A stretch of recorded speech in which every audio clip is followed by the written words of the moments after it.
And we're live! Hello! Huzzah! I'm immediately getting attacked by a cat!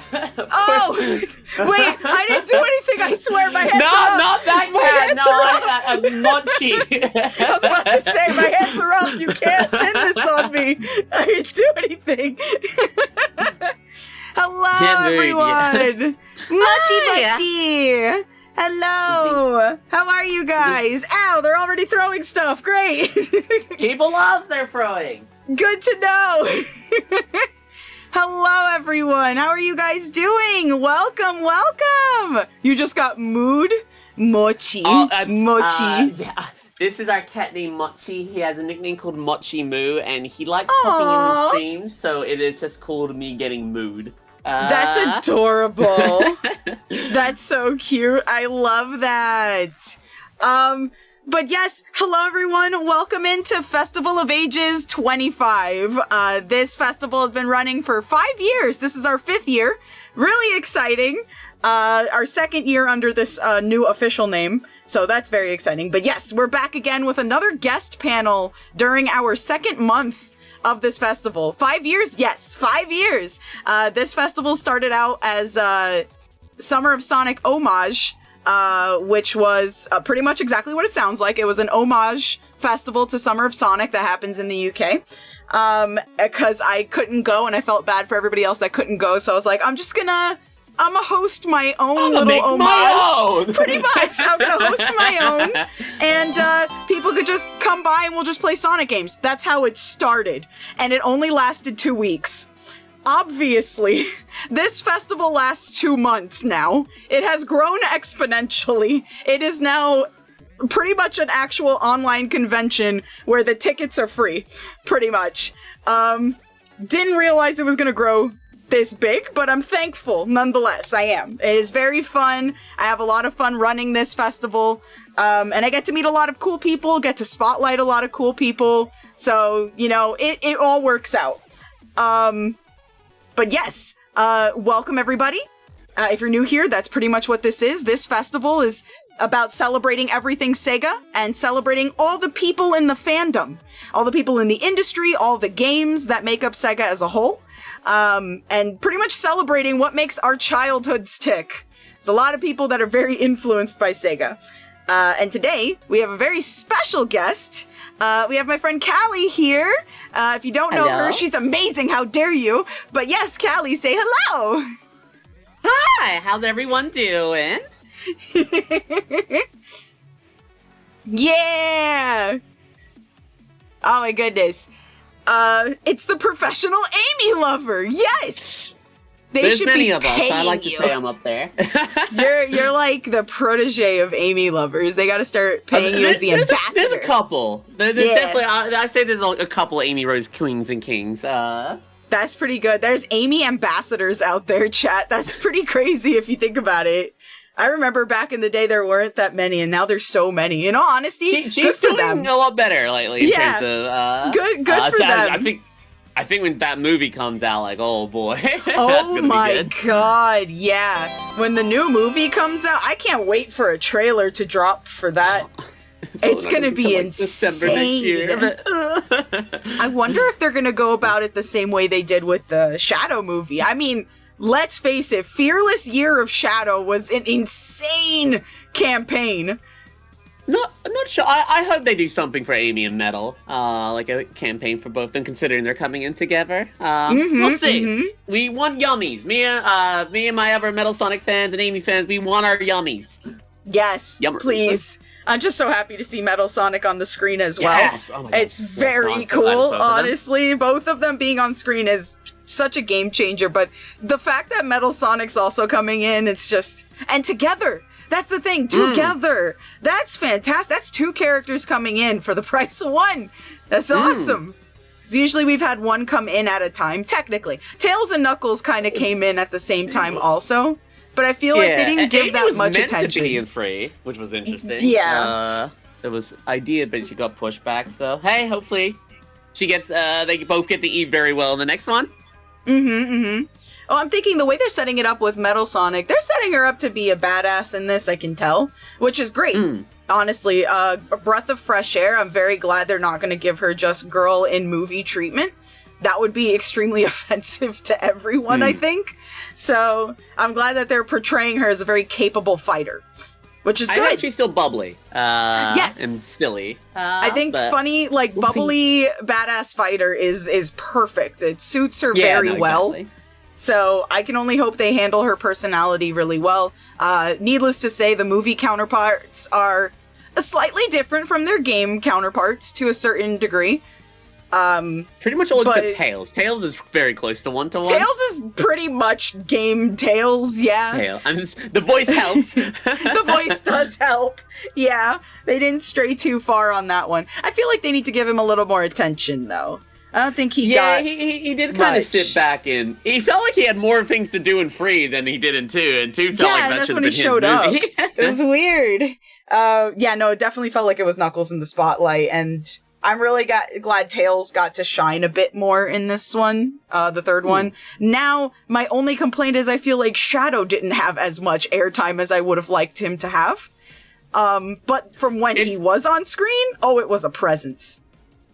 Sad that they cut that chase scene of him and Sonic in the gun headquarters. I think they should have tried to keep that. They should have kept that, cool. Honestly. I think it would have been really nice to see. Seeing that movie on premiere day was really insane because we got the 4D seats, so the seats that like rock in motion and rumble and cool. Stuff like that. Oh man, the fight at the end. I felt every punch. I was getting swung around so hard. It was great. I don't think I could see that movie the same way again. It's fantastic. I imagine I'd love to do that. I hope we get a chance for that for Sonic 4. Oh yeah, no, definitely. That was definitely, though, it felt like Dragon Ball Z vibes. It did. Every time they swung or shot at something or like slammed into something, that seat had me rolling. I was scared I was gonna fall onto the floor at one point. I'm a small person, guys. I could have got thrown like an actual car. But it was really cool. There were some theaters that during certain scenes, they even had rain come down. They had like a sprinkler system for the front row. Yeah, very immersive. Cool. So that was cool. I was not in that one. God forbid, honestly. If I was getting wrecked around and there was water, I would be done. So I would have been unconscious. But it was chill. It was cool. I liked it. I just wonder, they probably like saw how successful the campaign for that movie and the game and everything was for that whole year. I'm sure they're gonna do something for Amy and Metal Sonic. They gotta. All I just hope is that if they continue what they did with Sonic Frontiers and also like Dream Team, it's just like Amy's just playable in the next big mainline Sonic game, and hopefully maybe Metal. Like I don't know if Metal doesn't really get playable character status that much besides spin-offs. Though he does have episode Metal. I'd love to just see Metal Sonic be involved in the game's plot again. Yes! Being a threat, not just Genuinely. like, here's our token Metal Sonic boss fight we gotta do. I said this about Eggman too, but I feel like they also downplay Eggman's threat in the games a bit now. He's kind of just... He's gone back to scientist, which is fine. I actually really enjoyed in Frontiers that we got to see more of that scientist personality, that researcher type personality, his actual intellect. It was really refreshing to hear the logs. But I just feel like him and Metal Sonic just fell down in threat status. Now it's just flavor of the week type deal, and I don't like that. Metal Sonic is a commendable creature, you know? At least in Dream Team, Eggman is the main threat again. Like, he's the main villain behind that one. I definitely, now that Sage is a part of it, I definitely love a plot where Eggman, it's his team, Eggman, Metal Sonic, and Sage, or Bun Cuba in the background. Just like a full-on, just like, not Sonic Forces level of war kind of thing, but just like a battle between everyone again, you know? Sage could totally make it happen. Sage is the upgrade Eggman needed, and it would be nice to have Eggman be the formidable opponent and not him hiding behind the next Eldritch creature he awoken from somewhere again. Like, stop having everybody fight your fights, Eggman. Come on. I know you're stronger than that. I know you're more capable than that. You held a gun to Amy's head once. I know you can do it. Twice, technically, the count IDW. Actually, yeah, twice. You have it in you. You got that dog in you, bro. I know you can do it. I know you can be the villain that you've always meant to be. Channel that sad AM into you. Just a little bit. Get some of that feeling. But yeah, no, honestly, can't wait for the next movie. It's going to be fantastic. I have a feeling. They're doing so good. The third movie, if it's anything to go off of, I think they really know how they're handling this. Really nice. Especially the emotional beats. I think they're doing really well on that, too. And figuring out how to handle the human element. I think it was like that it has cut tasteful. back more and more. It's like, yeah. yeah. They're not fully gone, but they're definitely there, and they play nice little bits here and there. Honestly, I for one enjoyed when the humans randomly show up. I think it's just really funny to see them standing next to the hedgehogs. I love that Wade was only in the third movie for 10 seconds. yes, just to be himself. Really, just to be himself. What we needed most, honestly. It's something for the people who sat through the Knuckles TV show. How did you watch that, by the way? I did with the Discord, and I think How'd that go? I knew it had problems. Like I saw it a good couple of months after it came out, because I was really hoping it was gonna have like a tease. Oh, it's gonna also show Amy. Amy's gonna be in Sonic 3. I really wanted Amy in Sonic 3. I'm glad she's getting her own movie. I understand. I understand. But I heard it wasn't good from my housemate, and my housemate has watched every episode. He told me, Callie, I don't think you'll like it. I was like, okay, I trust you. And we were just bored and just like, you guys want to watch the Knuckles show? And we had a Discord call. There's probably some people in my chat that were there. And the first episode was good. I was like, oh, I don't mind this. And then just, Knuckles has less and less screen time. Oh no. This is just Wade. This is just the Wade show. Oh no, they tricked me. They bamboozled me. Oh no, that's not fair. Knuckles already got robbed of his whole, like, it was technically his birthday, his year. Yeah, because it was his 30th anniversary. That's so sad. Poor Knux. Wade was the flames of disaster all along. Exactly. Exactly right, yes. Oh, I forgot when that part popped up. Holy shit. Oh, wait. That had me rolling. I saw that show up on Blue Sky and Twitter, and I was just like, ain't no way. Ain't no way they brought Flames of Disaster, and this is how they did it. Ain't no way. I was like, man, they really doing anything to erase the 06 timeline for any means necessary. You got the gall to bring Mephiles back, but you give Flames of Disaster to Knuckles. How rude. That meme hurts me on an emotional level. I understand. Oh my god. That's insanity. Real quick, just so you guys don't think I'm ignoring you at all, just a couple of thank yous. The Scare Maestro 917, Matt Plays 12305, Mushy 427, Flame the Dragonics, Flash Trickstar, Epic Dip, Dark Side, Aishiki, Kim the Dark, and Maximus Infinus. Thank you so much for the follow. I'm so sorry. I wasn't ignoring you. I promise. There's so much on stage right now. I apologize. But yes, actually, on another note, hi Z and Erish the Hedgehog Live. Thank you so much for the follow. Callie here, another hedgy fanatic, such as myself, also does a lot of content creation. Hey, lewd displays of affection on stage in front of the children. Have you seen my new emote there, Glitch? No. Oh wait, yes I have. It's beautiful, by the way. It's beautiful. Have I showed you the sticker that's in my server? Hold on, I have to send this to you. No, I don't. I have to send this to you. It's within the same vein, honestly. But it's slightly more cursed. Let me see if I can find it. Yes, found it. Look at it. It's beautiful, isn't it? You know what?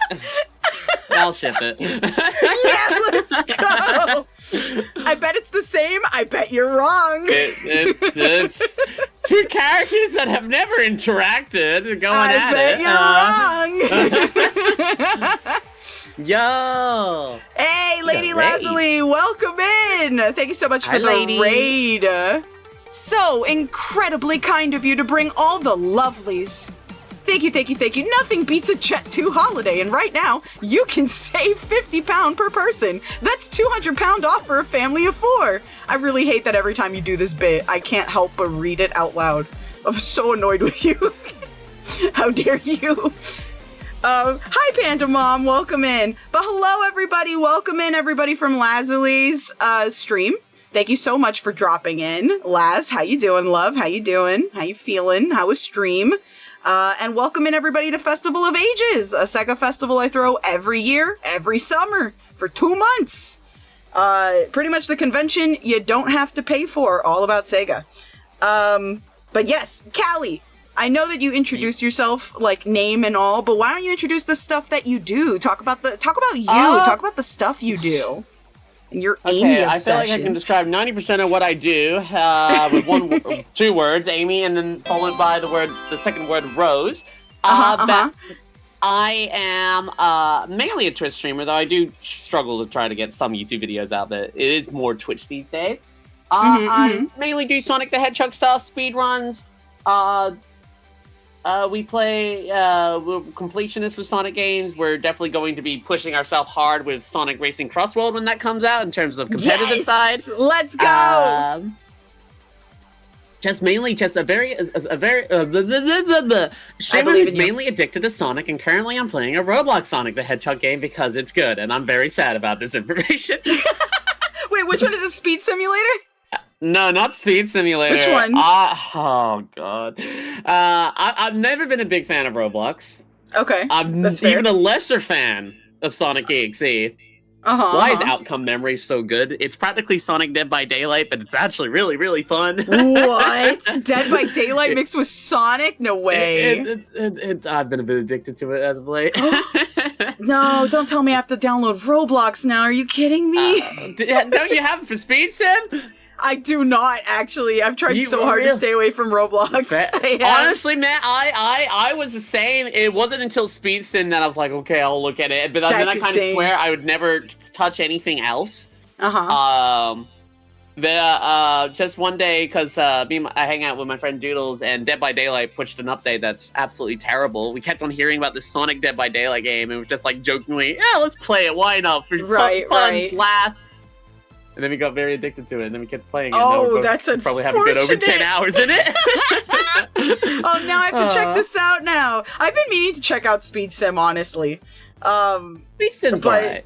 But if that one's good and it's Dead by Daylight, well, I gotta try it. I do love me some Dead by Daylight. I'll have to sing you the songs, because you'll hear the song, it's like, wait, people put effort into this. Holy shit. Please do. I'd I'd love to add it to the FOA playlist. This playlist is constantly growing. Yeah, no, that's awesome. Speed Sim is not that good anymore. That's unfortunate. I should have gotten in when it was popping off, pretty much. Amy Rose Fanks, thanks so much for the follow, by the way. But yeah, no, I saw everybody like freaking out because you could get like extreme gear in Speed Sim. They're doing a Lego event for Speed Sim tomorrow. I think they got Lego Sonic, Amy. It's already Roblox though. It's practically It's Roblox plus Lego now. Okay. William, thanks for the follow. I don't know, this information is a little distressing, to be honest. I know, I assure you. Sometimes being a Sonic fan is hard work. But I'm a big enough a person to admit I have fun with some Roblox Sonic games. Nah, it's understandable, honestly. There's some things that you get like addicted to and you didn't plan for it. I, for one, am obsessed with the Funny Haunts Girl game. And I'm not ashamed to admit that I am. I don't know what that is. The Uma Musume game that came out, that's free. Pretty much, so the series Uma Musume Pretty Derby, it's a,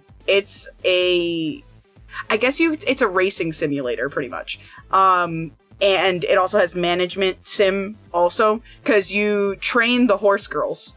And all of the horse girls, they're actually named after real life Japanese and international derby horses, because horse racing is really huge in Japan. I kid you not. It's really huge in Japan. I mean, has been forever. Horse races are so huge that Nintendo got the Famicom to have online for people betting on horse races. I know they're big in Japan. Yes. So Uma Musume is pretty much, it's all about Japanese horse racing, but the horses are actually horse girls that are named after those horses. And you have to train them to go into races to beat other legendary Haunts girls and other people, because it has PvP. The management sim part is actually a lot more in depth than you would think. And everybody's like, oh, we get it, it's a gacha. Technically, the addiction is actually from the training aspect and not so much the gacha part.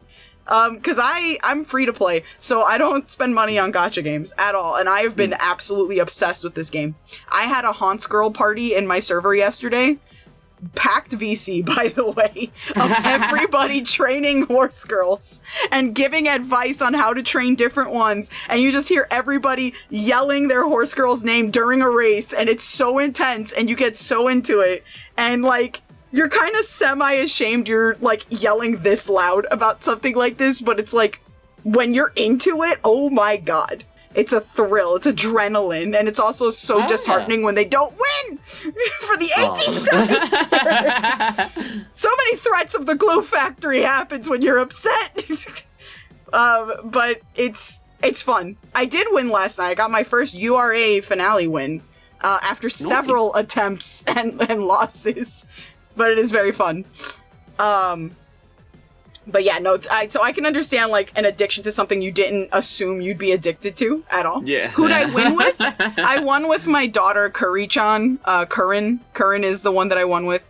I call her Curry-chan. She's great. I love her. I want to eventually train El Condor Pasa, because that is also my daughter. And I want to win with her really, really bad. And then eventually, probably Haru. Because Haru deserves a win, goddammit. She's a tiny little thing and she deserves the world. She's too precious. She is Amy Rose-coded, by the way, Callie. So Amy Rose-coded. You said the magic words? Yeah. Her name is Haru Urara. She is a pink horse girl. And she has a red ribbon around her hair that sticks up like two little ears. And she is the sweetest, bubbliest thing, full of love. She has never won a race in her life, though. That's 200 pounds off for a family of 4. Like IRL either. Like the real life horse counterpart never won a race in her life. Aww. Except when she retired, went into a retiree race, and actually won her first ever race. And I think that was, 3 years ago, guys? Well, I'm glad she got at least a W. Everybody loves her so much that people around the world send her grass, like, to her stable, and they have sent so much that they have actually put, like, the people that run the ranch have sent out a notice saying, we are so extremely grateful for all the grass you have sent her. You have sent so much that now we need more land for all of the grass, like an extra barn and stuff for the grass you have sent her. You have sent so much, please stop. She is very well fed. Too fed now. It's great. I love it. But yeah, no, she is. I'm pretty. I'll send you a pic of her later. But she is like the cutest thing ever. She is. But she has a can-do attitude, and she is always optimistic, no matter how many times she loses. She is never unhappy. She is always happy, always optimistic, always bubbly, always cheerful. She just loves running. That's why she does it. She doesn't care if she wins or loses. She just loves running. She just loves the thrill of the game. Never gives up. Never give up, never surrender type dealio. Love her for that, honestly. Which is a very Amy Rose can-do attitude type deal. Never give up, never surrender. But yeah, other than that, shall we move on to the Q&A portion of this, Miss Callie? Sure, I'd love to.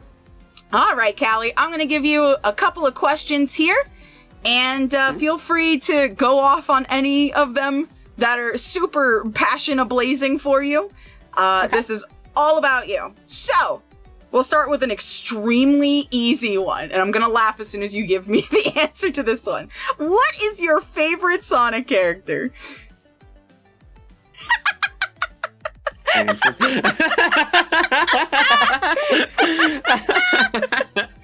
I wonder. I get it. It's Blaze the cat. Understandable. Have a great day. Understandable. But I have a second follow-up question. So what is it about Amy Rose that encaptures you so? Why is Amy Rose your go-to character? Your beacon in the darkness? Okay.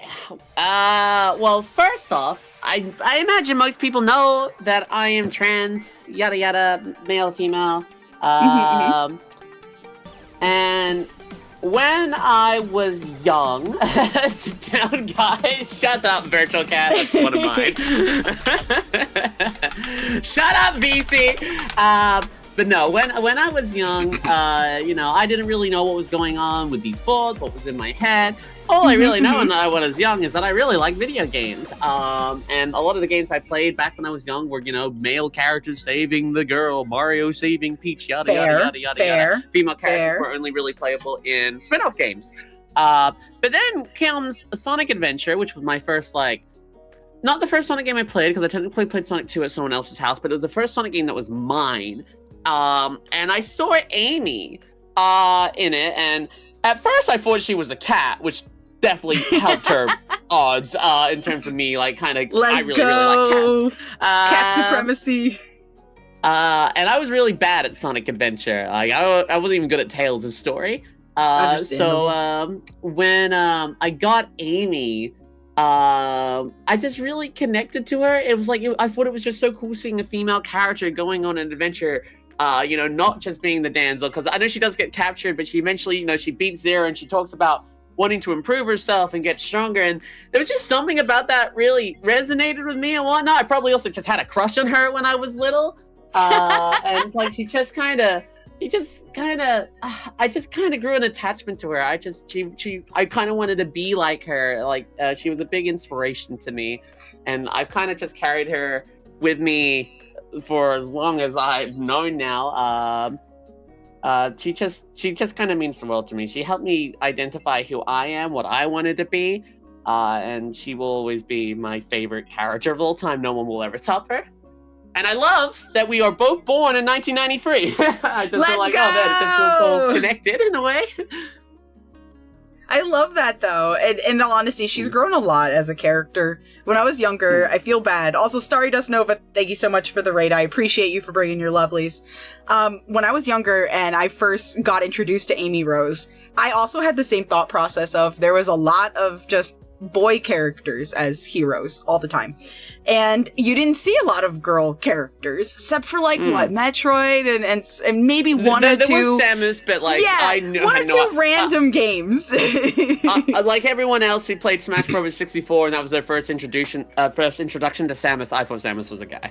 Yeah, same. Honestly, so I had the same thought process of, there's never a girl hero character, and that's such a shame, because I was such a tomboy, and still kind of am, that never really went away, but I was such a tomboy growing up, and so I was really sick and tired of the same girl type characters you'd see in video games or cartoons and stuff like that.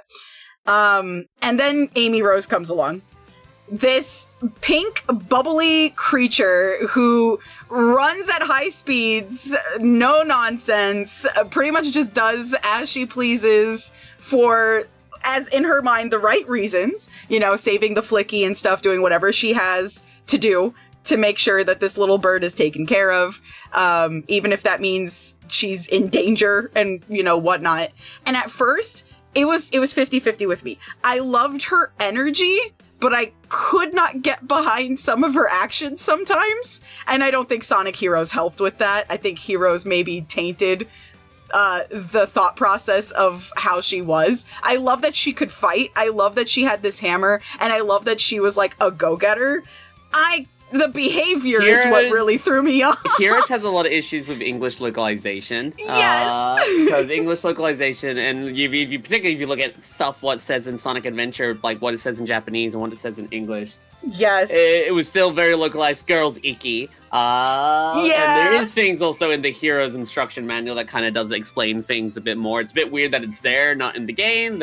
Yeah. It's really sad because Heroes is a guilty pleasure for a lot of people. It's a very broken game, but I think it was fun for what it was trying to experiment with. I think it just did it too many times. If we just had the 2 story modes with this experimental type of gameplay, I think it would have been okay, and then a last story, kind of like SA2, but they did 4 and then a last story, and each time it's a lot. But anyway, Amy, I, again, loved her energy, but man, I guess with the localization and everything, I just couldn't get behind how she was. And then unfortunately in Sonic Riders, it kind of still was there.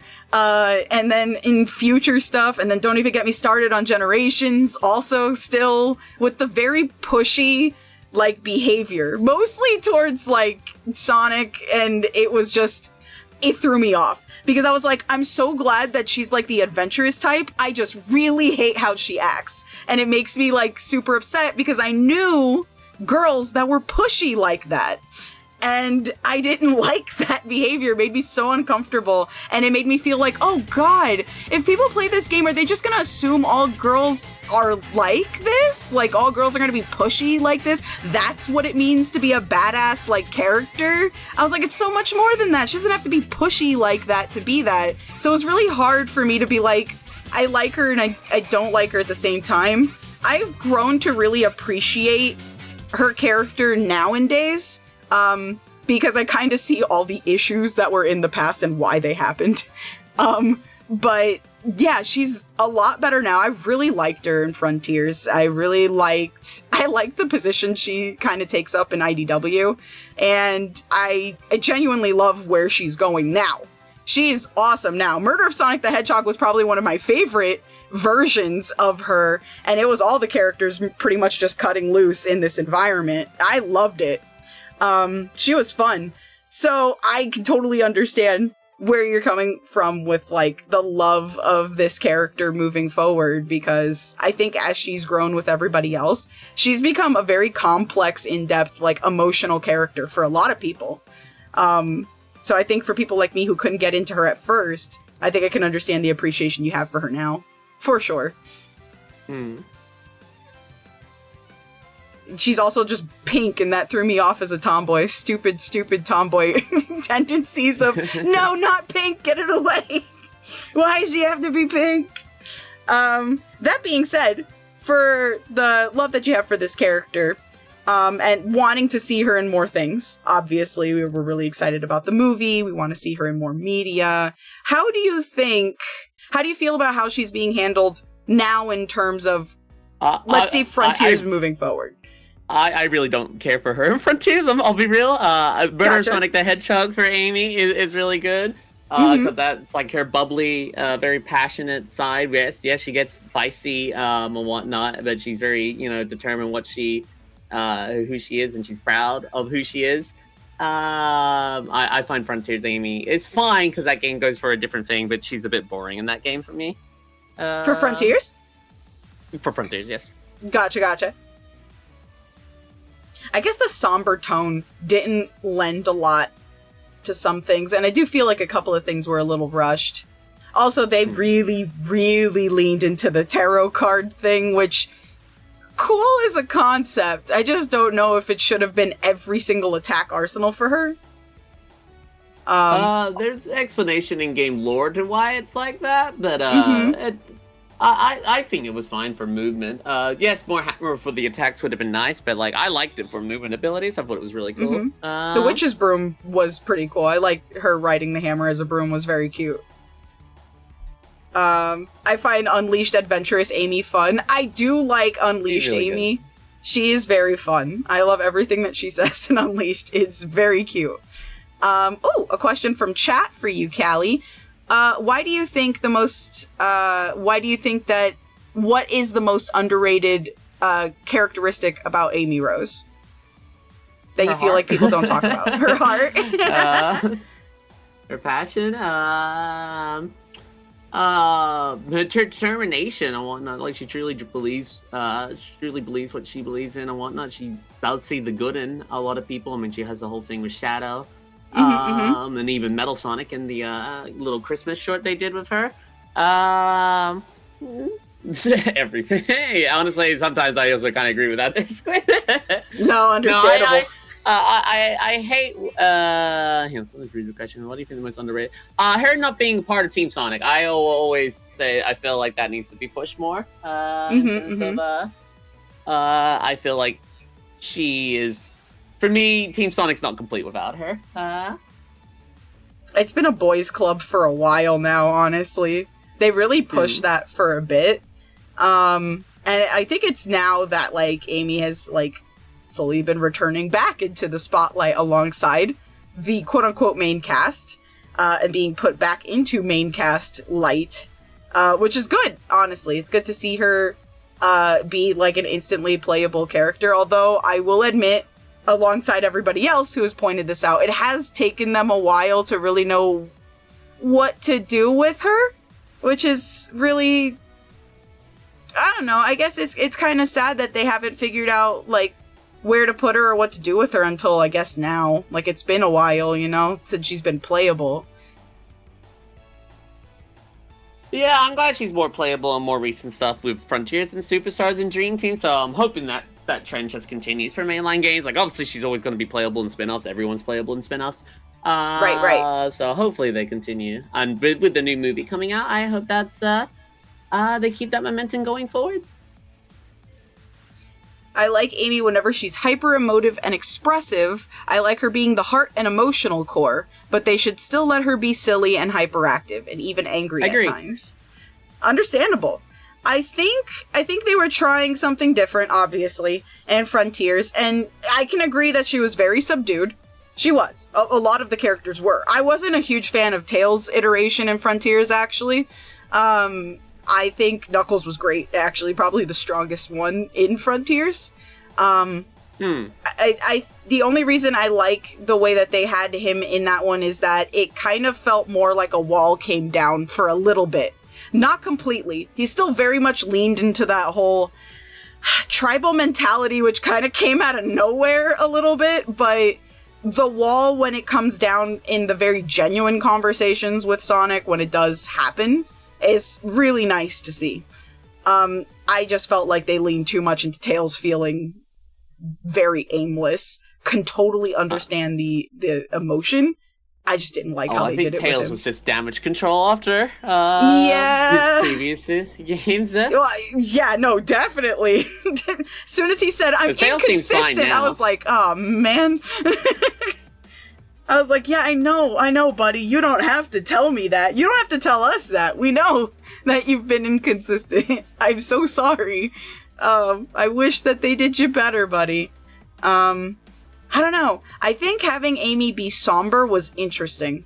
And the only reason being is I think because it was such a difference of how she usually is, it hit a teeny bit harder, at least for me. Because I'm very used to seeing her as the bubbly, hyperactive, overly optimistic, can never be put down type character. But we all know as people that kind of optimism doesn't always stand on its two legs forever. It can get knocked down, it can get chipped away, and when it does, that emotional impact of somebody who constantly stays smiling in the face of danger, like Sonic does, you're not going to be the most bubbly person in the world. That mask eventually has to come down. And it may not be for her. Maybe she is always optimistic, even when she's sad or depressed, but that doesn't mean that she can't feel sad or depressed, and she can't show that she's sad or depressed. I think, genuinely, my favorite iteration of Sonic is the one where he's going through it. It feels the most real for him, because how many times is this character going to take hits before he actually feels it? Do we really think this character gets up and goes, yeah, no sweat, it's fine, and doesn't turn around and go, oh my fucking god, I'm so tired? Like, of course he does. Mentally, he's exhausted all the time because he has to save everyone all the time. His friends are on the line alongside him. He's got their safety on his mind at all times. And it doesn't help that he has reckless tendencies. You don't think Amy is constantly concerned when she's on the front line? You don't think she has doubts or, like, weighs on emotions? You don't think she's ever terrified of the challenges she has to face or the situation she's in? Nobody likes having a gun put to their head. I'm just saying. You don't think she was freaking out? Of course she was. I think being able to see something like that in Frontiers, even for a little bit, of her feeling emotionally subdued because this is a situation where she doesn't feel like being optimistic is gonna solve anything immediately. She can smile, she can be bubbly, but it's not gonna save her. It's not gonna solve the solution at hand because she can't solve it. It's not her. It's a problem that she sadly can't fix on her own. So her bubbly optimism can only go for so long, especially when she sees that somebody else is having to carry the weight of corruption just because of her. Not her fault. It's sadly just because of her and her friends. She can't do anything. She can't even reach Sonic or touch him or fix him. She can't do that. That will affect anyone. So seeing it, and the fact that afterwards she says, I want to go my own path and, like, forge my own strength, I think it's probably why it impacted me a lot harder than her other iterations, because it felt real. It felt like somebody who, for a moment, couldn't smile in the face of sadness and didn't take it lying down. They took it on the chin and grew stronger from that. But I totally get why it could put somebody off, though, you know, especially if it's kind of sudden, which it was. But I thought it was a nice change of pace to have all the characters kind of face reality for a little bit. Going on this many adventures would do that to anybody. Especially if you're fighting, like, Eldritch abominations, like, every other week. So, you know, I just feel like it felt like a more real representation, and I appreciated it. She went from just the bubbly, cheerful girl to the bubbly, cheerful girl that has a complex array of emotions that not only stem from happiness and wanting to love everyone, understand everyone, but also feeling like she herself needs to fully understand the stuff going around her on a different degree. And that's okay. It's okay not to understand and not be happy with everything around you. It is okay to not be okay, and I think that's what I liked about Amy Rose in Frontiers, is that she showed it was okay to not be okay. But anyway, off topic, and I apologize for rambling. Very unprofessional of me. Next question for you. In terms of the Sega franchise, because we know you love Sonic the Hedgehog, we know you love Amy Rose, and we love the Hedgie, what other Sega games in the franchise really spoke to you on a level that maybe Sonic did? There really isn't as many. I played Monkey Ball a fair bit, but the main reason why I played the more recent Monkey Ball is just because it got Sonic characters added to it. That's honestly fair. I like Sega, and there are games that they've made that I do want to actively try to play more, but I am 100% more full on everything Sonic. Not as much stuff with other Sega franchises. I want to change that, but Sonic has my heart. I mean, that's fair. When you love something, right? Mm-hmm. If there's any Sega franchise out there that you haven't been able to play, like, what's got your eye? What seems the most interesting that you would love to try? I wouldn't mind trying the Shinobi game that they're doing. That looks really well done. Good I know choice. This demo, I've just been meaning to try it. Honestly, with the watercolor aesthetic, it looks gorgeous. I'm very excited for when that comes out. Let's see here. Okay. So, in terms of being within the Sonic franchise, what really drew you, besides, of course, the, Amy Rose and stuff like that, what really drew you to, like, become part of the fandom and then eventually start creating content about it? Well, I've just liked Sonic since I was a kid, so there's no real... I don't think many children, particularly, ones as old as I am, really are thinking about fandom when you're young. You just like the things that you like, and Sonic got... the franchise got its hooks into me when I was like 5 or 6 years old, and 32 now, it's still here. In terms of just making content and whatnot, it's just you got to make stuff of the things you enjoy, and I enjoy Sonic the most. What was probably your most favorite Sonic game growing up? probably Adventure 1, considering that's my first one, and it's still one of my favorites to this day. Adventure 1's very special to me. Adventure 1's a really solid title. I genuinely love it. I do wish we could go back to the formula of having multiple characters to play story modes of. That'd be cool. I don't mind how Dream Team does it. But we'll have to see. I just hope that's the main thing that they're pushing with the next big Sonic game is more playable characters besides just Sonic. Which is nice. We do have a huge array of characters now, though. It has grown a lot since the Adventure 1 days. It's not a simple rotation of the wheel. It's gonna be columns. Look at Crossworld's screen that they showed off recently, where it showed just bunches of boxes. That's insane. Yeah, no. We got a lot of Crossworld news. I cannot wait for that game, man. Holy shit, I need it so bad. Are you gonna main Amy, of course, for the game? I have 2 mains in that game. I got not just Amy. Who else are you maining? I also have Rusty Rose. Let's go, though! We got the Rusty Rose! I loved her in Prime, though. Like, I really did. Favorite thing from Prime. She is my favorite. Perfect. Already being kidnapped for Crossroads. I understand, honestly. It looks so fun. I genuinely can't wait. I was also really excited when Werehog got announced, too. And I was just like, yeah! Funny berserker puppy. I love him. Let's go. Amazing. Zavok Pattywag. I'm very excited for that, Terry. Zavok and the Krabby Patty Wagon's gonna send me. I'm not gonna be able to drive if I see somebody do that. He needs to become I couldn't do it. Meal. I don't want to see him driving up behind me. I'll be terrified. I'll run off the road on purpose. There's no driving away from that.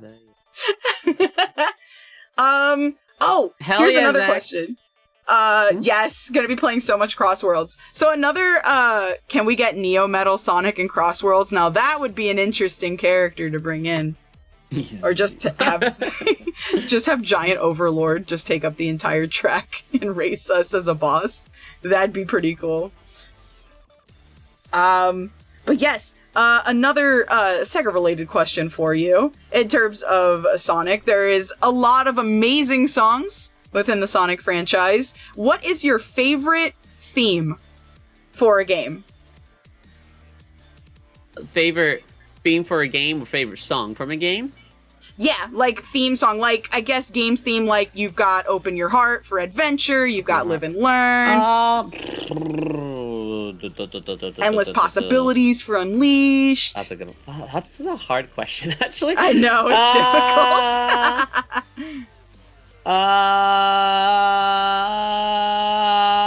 I believe in you. You got this. The cogs are turning. I'm gonna go, man. I'm just adventure bias here. I'm just gonna go with Open Your Heart, man. Because that's the one I just can't. Like whenever I hear that, can't hold on much yes. longer. I will never give it up. It's just, oh god, it always gets me. It's really good. Hearing that music really brings you back to an era. Hearing the guitar go nuts like that. I really, really appreciate it. Yes, no, I agree, Faye. A Sonic music game, they would print so much money. An actual Sonic rhythm game would be amazing. They have an entire, library of so many OSTs they could do stuff with. Catch Me If You Can hits different for me. That's a good one, too. That's a really good one. Endless Possibilities for me's gotta be my favorite, though. Night of the Wind is really good, and What I'm Made Of is also very good. Very good, choices, chat. I'm loving the choices here. Here's an interesting one.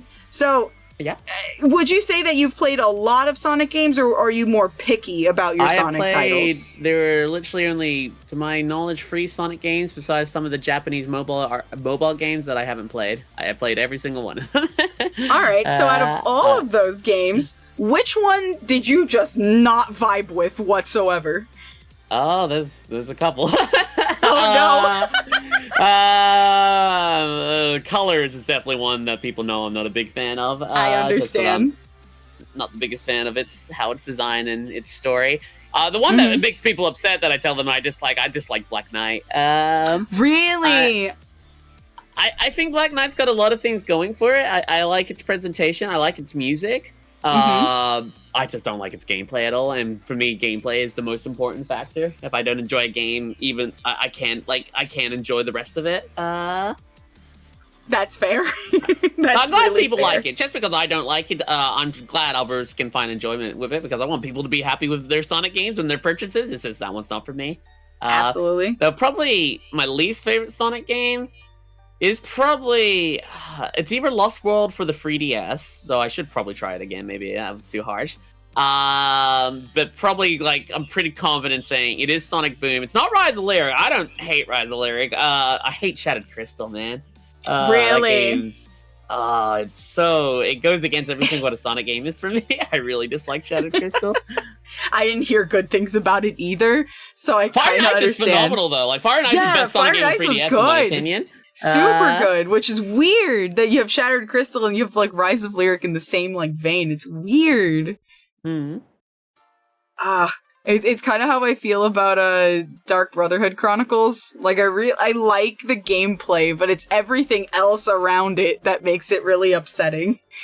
Yeah. It could have been so much more. We need another crack at the RPG genre for Sonic. I think it could work. Mr. Azuka-san wants to do one before he retires, and he's getting up there a bit, so I wouldn't be shocked if we see one sooner rather than later. It would be so good. It would be amazing.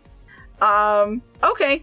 In terms of that, though, what game do you think gets disliked heavily that you feel like people should give a second chance to, that you've Sonic played? Shuffle. Sonic Shuffle? That people are so quick to write off Shuffle because it doesn't play like Mario Party, even though it is made by the same developers as Mario Party. Developers, yeah. But people, like, the game does a bad job at telling players what to do, but, like, once you actually understand it and know, like, how to read what the game tells you so much information, you just gotta read it. It's really, really fun. I really, really like Sonic Shuffle. It's a personal... I probably a little biased because when I got my Dreamcast when I was young, it came with Sonic Adventure and Sonic Shuffle, so I've had Shuffle with me ever since I've had Sonic games to play. Wow. So I really, really like Shuffle. I understand. I have recently been reintroduced to Shuffle, and I have been shown the ways that the RNG gods sometimes are the funniest things ever, and Shuffle is actually legit funny. It looks even more fun to play now that it's been fully explained to me, even though I still don't necessarily completely understand everything that's happening. I think that's probably the best part, though. There's good strategies you can do in Shuffle. Yeah. And it's just like Mario Party. Yeah, 100% RNG can just screw you over. But, like, I have a very good... It's probably my best video I ever made on YouTube showing, like, not showing how the game works, but, like, showing how you can be dealt, like, the absolute worst hand and somehow...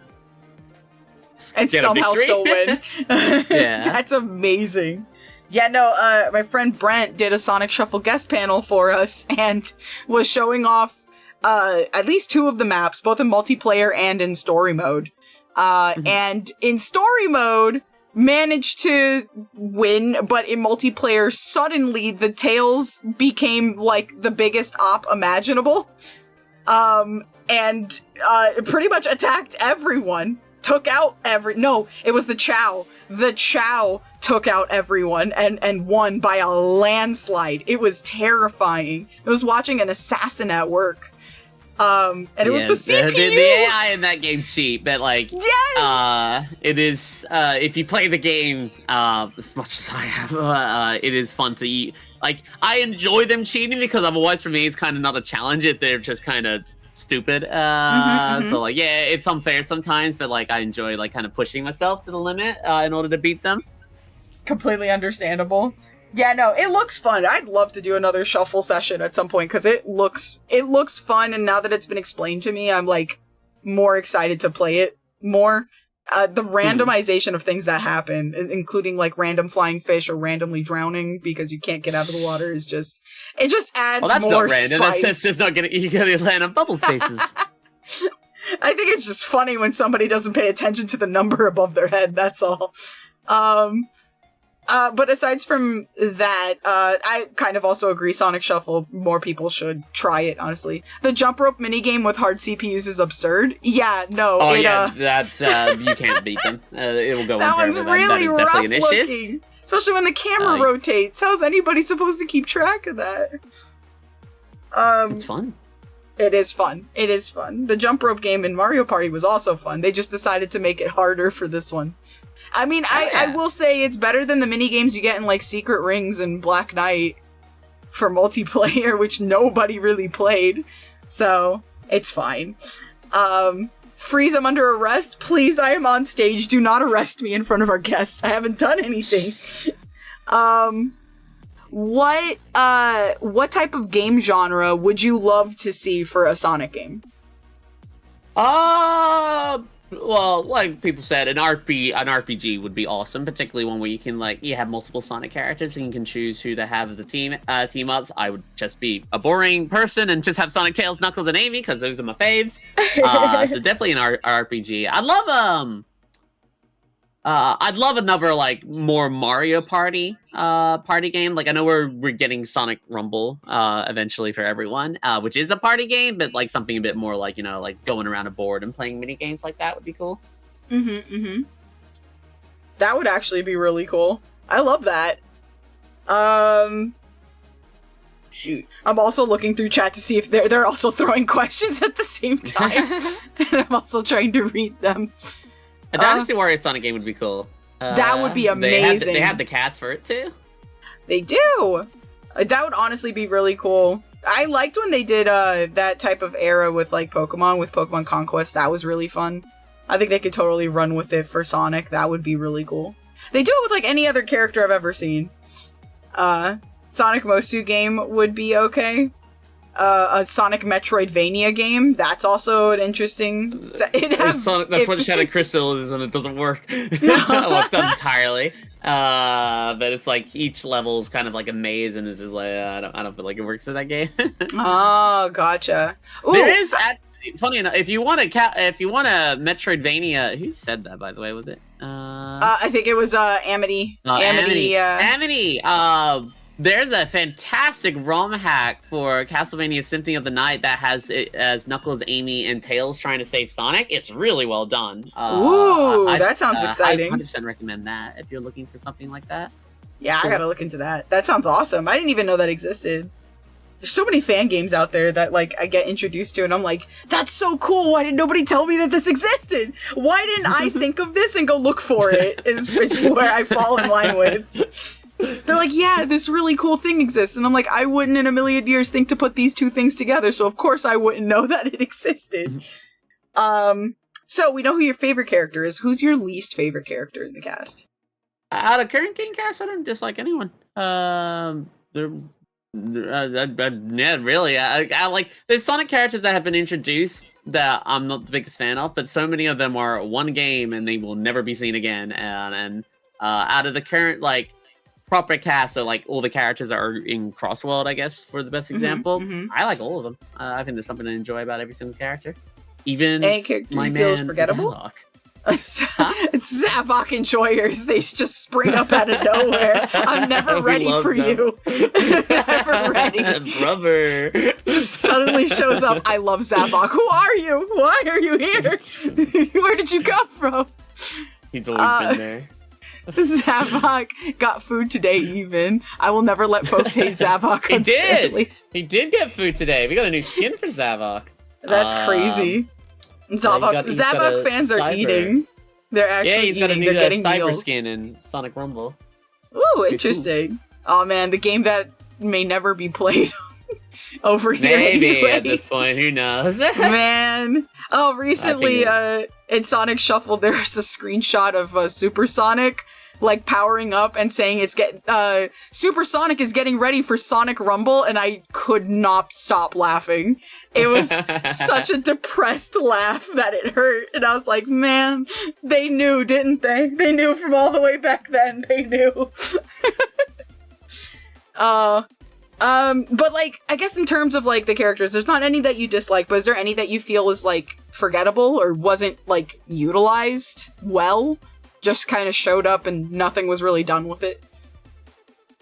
Well, hopefully, it's too early to say because they haven't been around long enough, but I would probably say I want to see more of Tripp. I really like Tripp. I'm glad she had her little thing with the IDW comics with Knuckles and Tripp. That was really cool. So it's too early to say that she's been unutilized because we just haven't had enough games yet. But I hope she's not just like, hey, she's here there one game and now she's gone forever. But she's really, really cool. She's got such a cute design, honestly. It's so different from the other characters. It's fairly unique. So I kind of hoped she was a bearded dragon. So I'm kind of glad that she's like a type of dragon. And she becomes Dwagon. She does become a Dwagon, which I think throws me off a little bit because it is very medieval realistic dragon, which is two words that are very silly to put together. But it's like so different from the very toonish stuff that we get. She's just a very like Mario Odyssey dragon. You know what I mean? So it like, throws me off a little bit. It's cool though. It's cute. And it's really cool, though. It just, like, I didn't expect it, I think, when I was playing the game. It's just suddenly dragon. I was like, oh, that's really cool. She looks a little too realistic to be in the game, which is really silly to say, but, like, everything else is so cartoonish, including all the Eggman fights and Fang and stuff like that. So it's like, you get to that point, it's like giant like dragon from like Sleeping Beauty decides to come down from the heavens and fight in a Sonic game. But I guess the only other thing in this lightning round of questions, I guess I'm trying to think of the hardest question I could muster. A head scratcher. We don't talk about the final boss in Soup. Okay, I'm so sorry. That was my fault. Immediate don't talk about the last one in Soup. Got it. My bad. We don't talk about last thing in Soup. I guess in terms of this game in particular, Superstars, what is it that drew you to Superstars? My baby's playable and I don't have to mother her in. That's what initiated it. Fair. Funny enough, I was actually talking to my housemate, like, I really want a 4-player co-op Sonic game. And I said that, like, looking at the footage of, New Super Mario Bros. And I think that Mickey Mouse game, I was like, man, I think that'd be a cool idea for a Sonic game. And then, like, a couple months later, Sonic Superstars got announced. I was like, holy shit, I got it! I got exactly what I wanted! I manifested! So that aspect was cool. I manifested it. So no, honestly, the initial thing was I was just really happy that she was playable, and then I played it, and then I was hit by some of the best level design in 2D Sonic history. Don't at me. Gotcha. Ow. And then it's just something that I have a habit of really, really enjoying games people are kind of meh about. I love Dr. Robotnik's Ring Racers. I love Superstars. Most people like Free Knuckles, so I don't have to worry about that one. That's true. I do remember you going pretty ham in Ring Racers. I was really impressed, honestly. I love Ring Racers, man. It's currently my favorite racing game. I don't know if Crossworld can beat it because it's kind of an unfair competition because Ring Racers is unlimited content made by fans. Right, yeah. But Crossworld, I think, is going to be phenomenal. I'm very excited for it. Understandable. Like, coming from an SRB2 kart fan, I totally get it. I played Ring Racers for a while. I like it.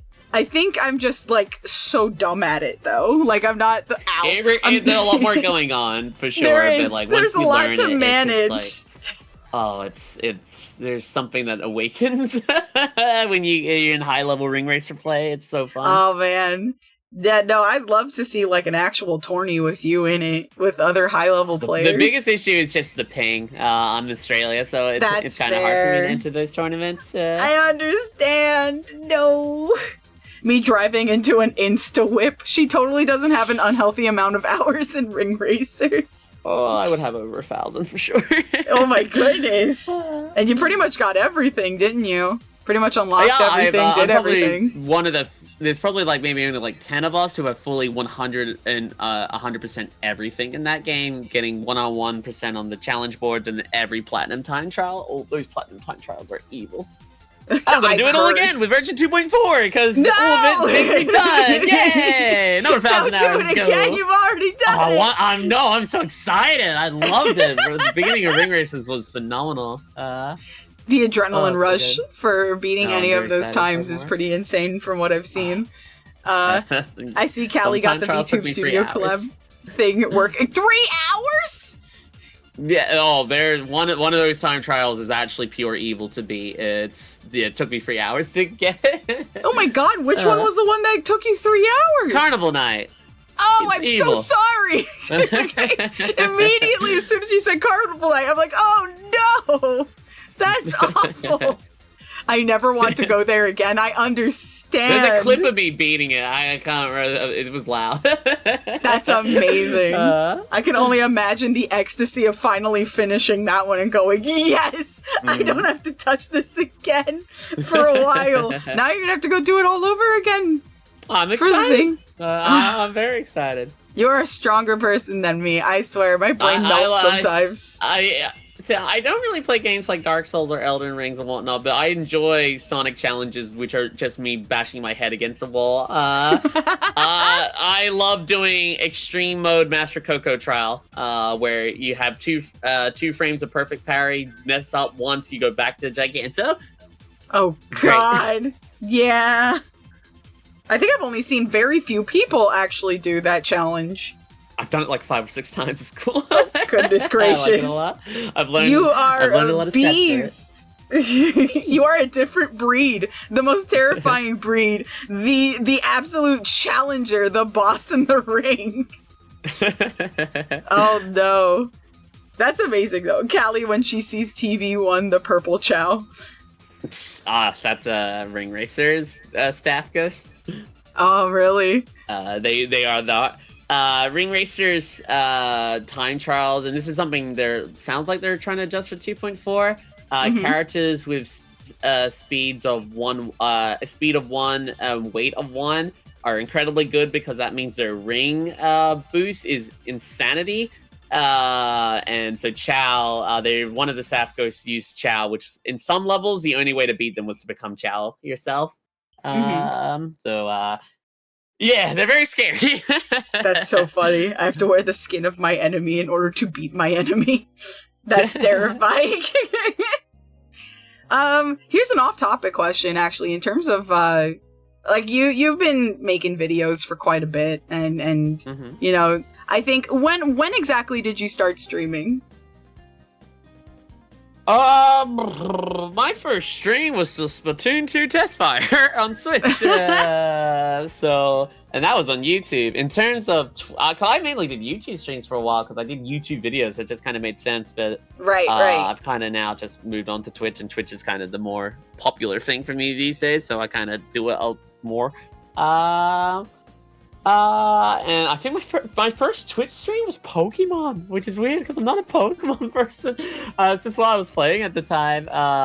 If you look at my most recent played things, first you'll see Roblox, and I'm very sorry. But then everything else is just Sonic. It's all That just is how we Sonic met stuff. Terry. A pathway of Sonic memories all the way to now. I guess, like, what's been the most memorable thing for you from when you started to now?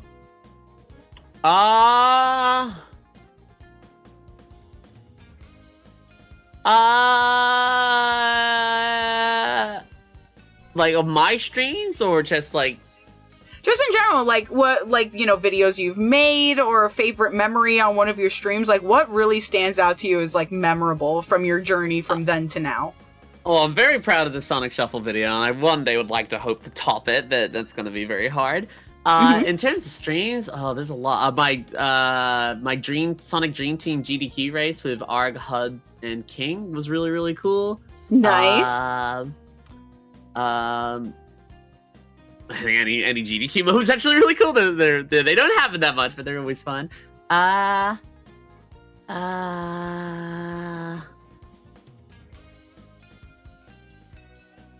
think my first time beating the Frontiers DLC and playing the Frontiers DLC, just having Amy playable again in a modern 3D Sonic game made me kind of a little teared up. I was very happy for that.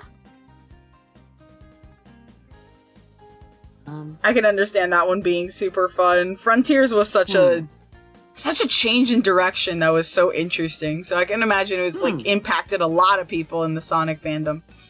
I feel like Shadow Generations did too, just in a different way for different people. My Shadow Generation is good.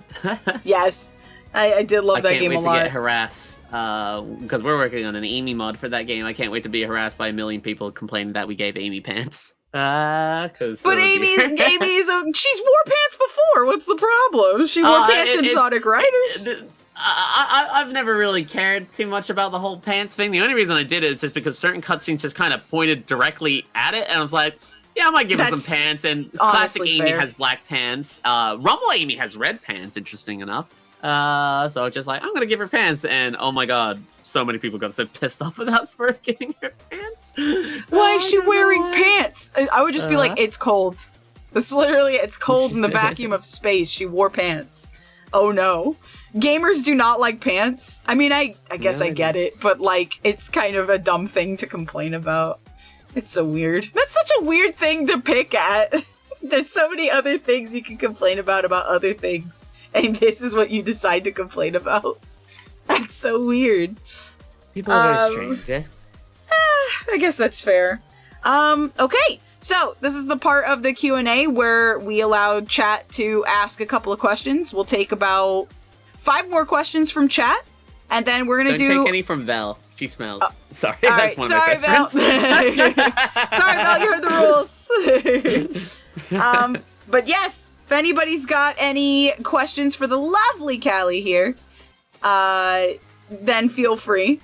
What got you into Son Amy, Callie? Well, I really like Amy, the princess, and it just kind of comes with the territory. And then you end up spending money for stuff like this. You end up spending money. I'm on the opposite spectrum. I like the Shad Amy pairing only because it'll never exist, and I think it's funny. It's such a hot topic couples thing, and I think that's probably why the vibe is really funny to me. You have a lot of questions coming through. Hold on, guys. Hold on. Okay. When did you get the audacity, Callie? I thought we weren't taking questions from her. Sorry. I realized who said it and started laughing. What's your favorite official Son Amy moment? Sonic X episode 52, man. Let's go! That's one of my favorite things in the entire series, actually. Particularly the original Japanese TV airing of it, because it has the song Hayano Utsa. I think I'm probably not getting that name right.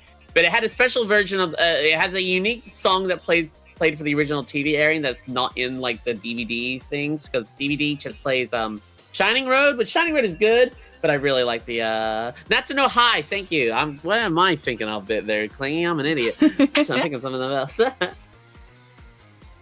What makes you think any Sonic ship should be canon in the next Sonic game, says Erish. I'm a bit confused by that question. I guess they're asking if you want any Sonic ship to be canon in the next Sonic game.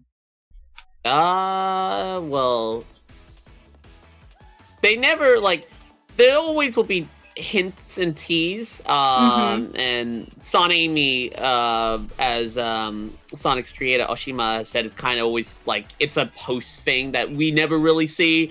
It's kind of more when they get older.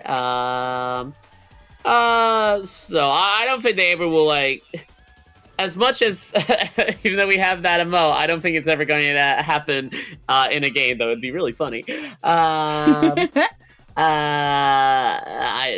just not how the franchise works. It goes on forever. There's people who make future comics, and shout outs to one of my favorite artists, eBay. If you kind of want to see that stuff. Understandable. Let's see. Next question is there any flaws that Amy might have, or is she just a perfect god? Perfect god. I want more Murder of Sonic the Hedgehog Amy. She is I loved the her. best version She of was her. genuinely the best. Yeah, no, that's her to a T, which I've been wanting to see more of that Amy. She would be the next god of destruction. Let's see. Amy is your god now. Everyone bow before her. True. I don't have a bowing for the model. I don't can either, do so I'm head just gonna nods. nod. Yeah, the head nods. Murder made everyone good. Look at Blaze. Blaze was also characterized really pretty good well. Murder. Yeah. How do you feel about Amy in IDW's Metal Virus arc? I like that one. That was good. That felt like the most genuine, like, proper threat the franchise has ever really had. It was. I really actually liked the tone of that arc a lot. Murder is good. The Metal Virus was intense. It was cool. There was some. I love Amy's moment when she comes in to save Cream with the Vanilla's, like, not dying wish, but her last words that she can get out. Vector's So sacrifice distressing. to save everyone. There's so many, like, holy shoot moments in that that arc. It was really well done. Who knew Sonic's death would give everyone good writing? True. That's all it took. That's all it Kill him took. again. Do it again. Do it again. I'm sure that's a joke somewhere in one of my videos where you kill him again. Give us better writing. Kill him again. Plot armor always takes him. I mean, he's been so close now to death, like, several times. I think they're starting to realize everybody does really good when he's, like, in danger. Really, really bad. Hear me out, guys. Let's kill him again. Classic character development. I mean, it kind of worked, though, for multiple characters, is all I'm saying. Took Sonic out of the equation, and everybody had room to breathe. Yeah, Honestly. that's what I really like about Murder Sonic. Yeah. Sonic's barely in it. I love Sonic. He's like not. my second or third favorite character. Of course. I think it was just nice that all other characters had the spotlight for a healthy amount, just because Sonic wasn't there. I'm curious, Glitch. Who do you think because my favorite character is Amy, and then 2 and 3 swap around depending on the day, and one of them is Sonic. I'm curious, do you know who the other one is? And no one in chat mentioned it, because I know I've said it before. Like your third favorite character? Yeah. Sometimes second, they just swap. Well, you mentioned that you do like Tails. Does Tails happen to swap in and out? But it's not Tails. No, it's not Tails. Tails is not top 5. He's probably 6. Ooh, that's fair, honestly. Let's see, do you like Blaze at all? Blaze probably top 10. It's not top 5, but I like Blaze. Fair. Okay, interesting. Let's see. Would it be... Ooh, let's go for a random shot in the dark at, like, a random one that most people don't pick. What about Espio? Not Espio. Okay. Professor Pickle. Hey, you put respect on that man's name, alright? Professor Pickle is a treasure. Come a slice thinly, if you please. He's a treasure. Not Zavok. Not Zavok. Not Zavok. Let me think. Is it, Funny enough, there's a reference to him right here. There's a reference to him here? Mm-hmm. Looks around everywhere. Not many people know. Is it Jet? No, it's not Jet. That I would have really had to sit down and ask you questions about that one. You have the reference. Look very closely. Stare. Stare. It's not Stare. Is it Cream? Ah, Cream. Not Cream, okay. Usually, so you're a rare one for me. A lot of people that are, like, huge fans of Amy also are huge fans of Cream at the same time. They're, like, top 2. I love Cream, man. Yeah. He's super cool. He's definitely top 10. Let me think. Stare. It's Metal Sonic. I mean, I do like Metal Sonic. That's a toughie. Is it... It's clearly Blaze. I already asked. She said she was in top 10. The cat supremacy only goes so far, obviously. What about... Is Silver? No, it's not Silver. Okay, not no Good one Boy thinks Silver. about him. It is a male. It is a male? Was it Mighty? Not Mighty. Damn. Nobody thinks about Mighty, and Mighty's kind of fun. Another random poll. What about Ray the Squirrel? No, it's not Ray the Squirrel. Damn, sorry, kid. Just off you go. It's Def Big the Cat. It's so funny, you've not said Knuckles, but it is not Knuckles either. I know. I didn't think it would be someone so obvious. That's why I'm going for the rando polls, because I feel like Knuckles would have been obvious. Who's gonna win? Knowing the dangers lie within a body like a genius at heart.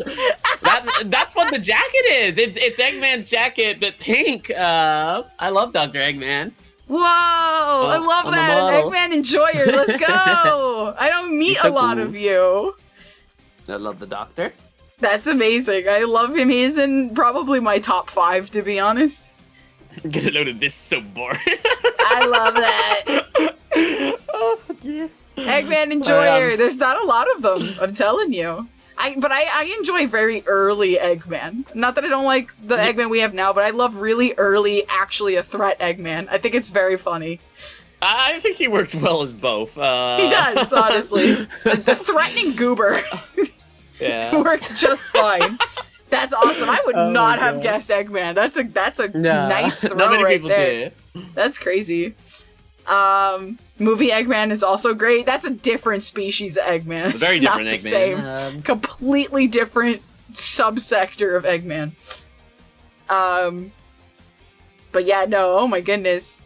But movie Eggman gets a boyfriend. I know, but game Eggman does not have a boyfriend. Not yet. See, I'd be down for Agent Stone to come into the game series. I feel like that'd be cool. That would actually be really awesome. We love Old Man Yowie. Agent Stone is based. It's true.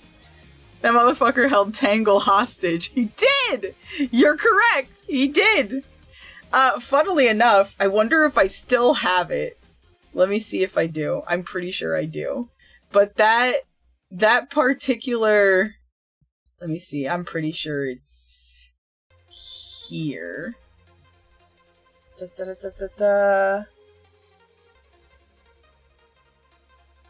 Yes, there it is. Speaking of holding Tangle hostage, Callie, look at this. Hmm.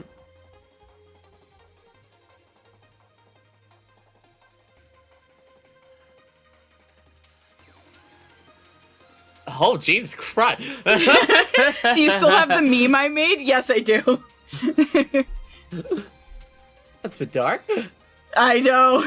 So, on April Fool's, somebody released a dating sim fan game, because you know how Murder of Sonic the Hedgehog came out on April Fool's? Oh, is this the thing for dating Eggman? Yes, so somebody released that, and we played it. I never played it. We played it, and unfortunately, one of the lines that he says for one of the choices you give is your desperation is showing.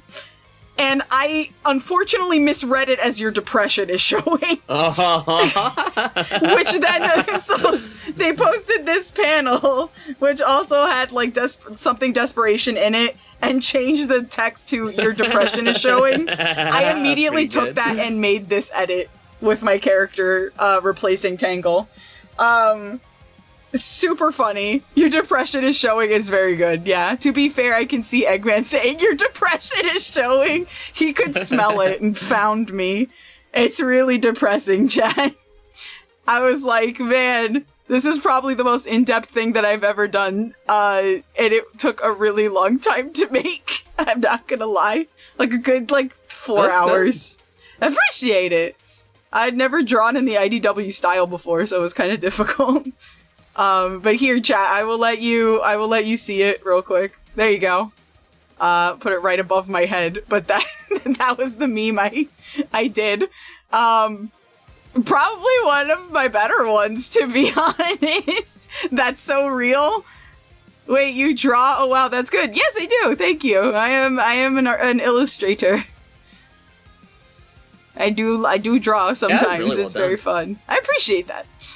But yeah, it's probably my favorite meme I've ever done. I need to draw more of these, honestly. They're really fun to do. But yeah, so accidental misread on my part erupts into draw more. I will after FOA. I need actual free time to do it. To draw more of these. I forgot Eggman just had a gun in IDW. I'm telling you, Eggman who randomly draws a gun on people is my favorite Eggman because it is so funny. It is so random and out of nowhere, but it fits really well for him. The egg Glock is perfect.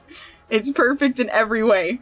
But yes, do we have any more questions for the lovely Callie here before we move on to our secondary segment?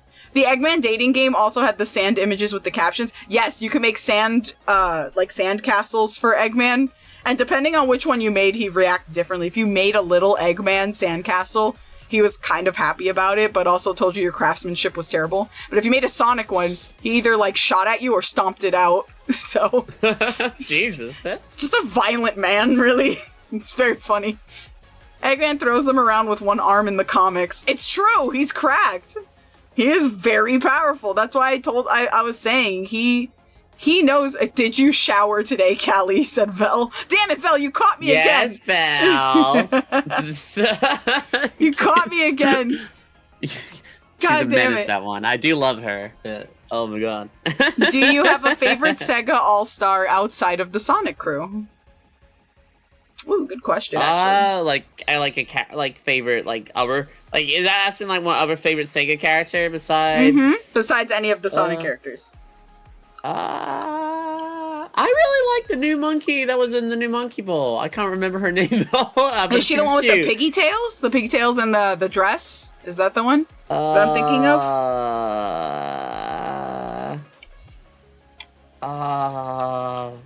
It started with... Palette, yes, thank you. That was that one. Oh, gotcha. The brand new monkey. Gotcha. They were very cute. They were a very adorable design. Actual question: where would you like to see the next game go narratively? I find Frontiers being doom and gloom from beginning to end. I like Frontier. Don't get me wrong, Sonic Frontiers is my top 5 favorite Sonic games. I just have a little issues with it, but I still love the game to pieces.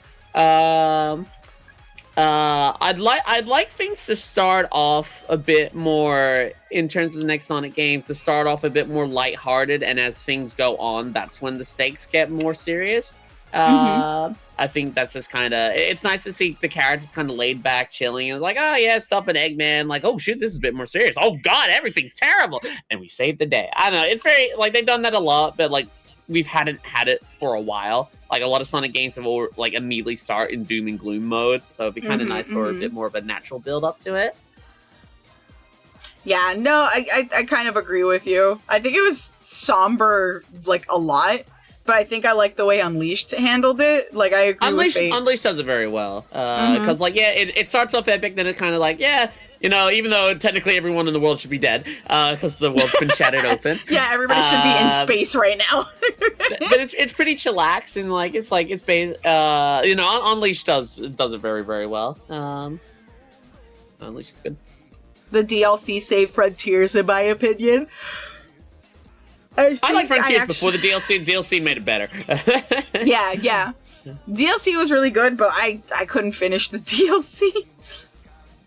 I played it before they made the patches, the fixes.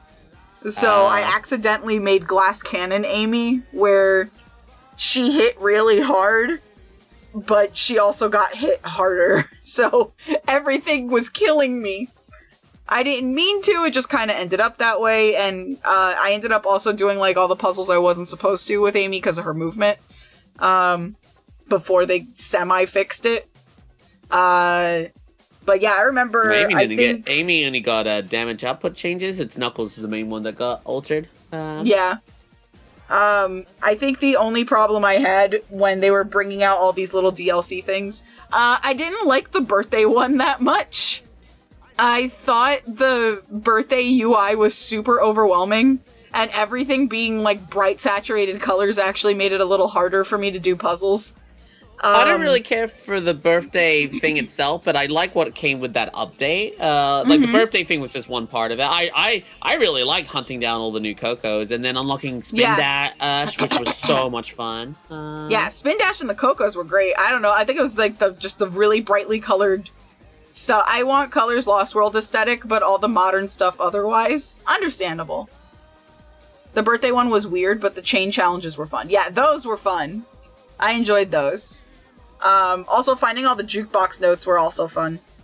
Although I feel like there could have been more, to be honest. I felt like some islands only got like 4, where others had way more. It was weird. It was not an even spread all the way through. But yeah, any other questions, guys? Break through it. Yeah, no, Wyvern was also my favorite boss in Frontiers. I think I just liked how cinematic it was.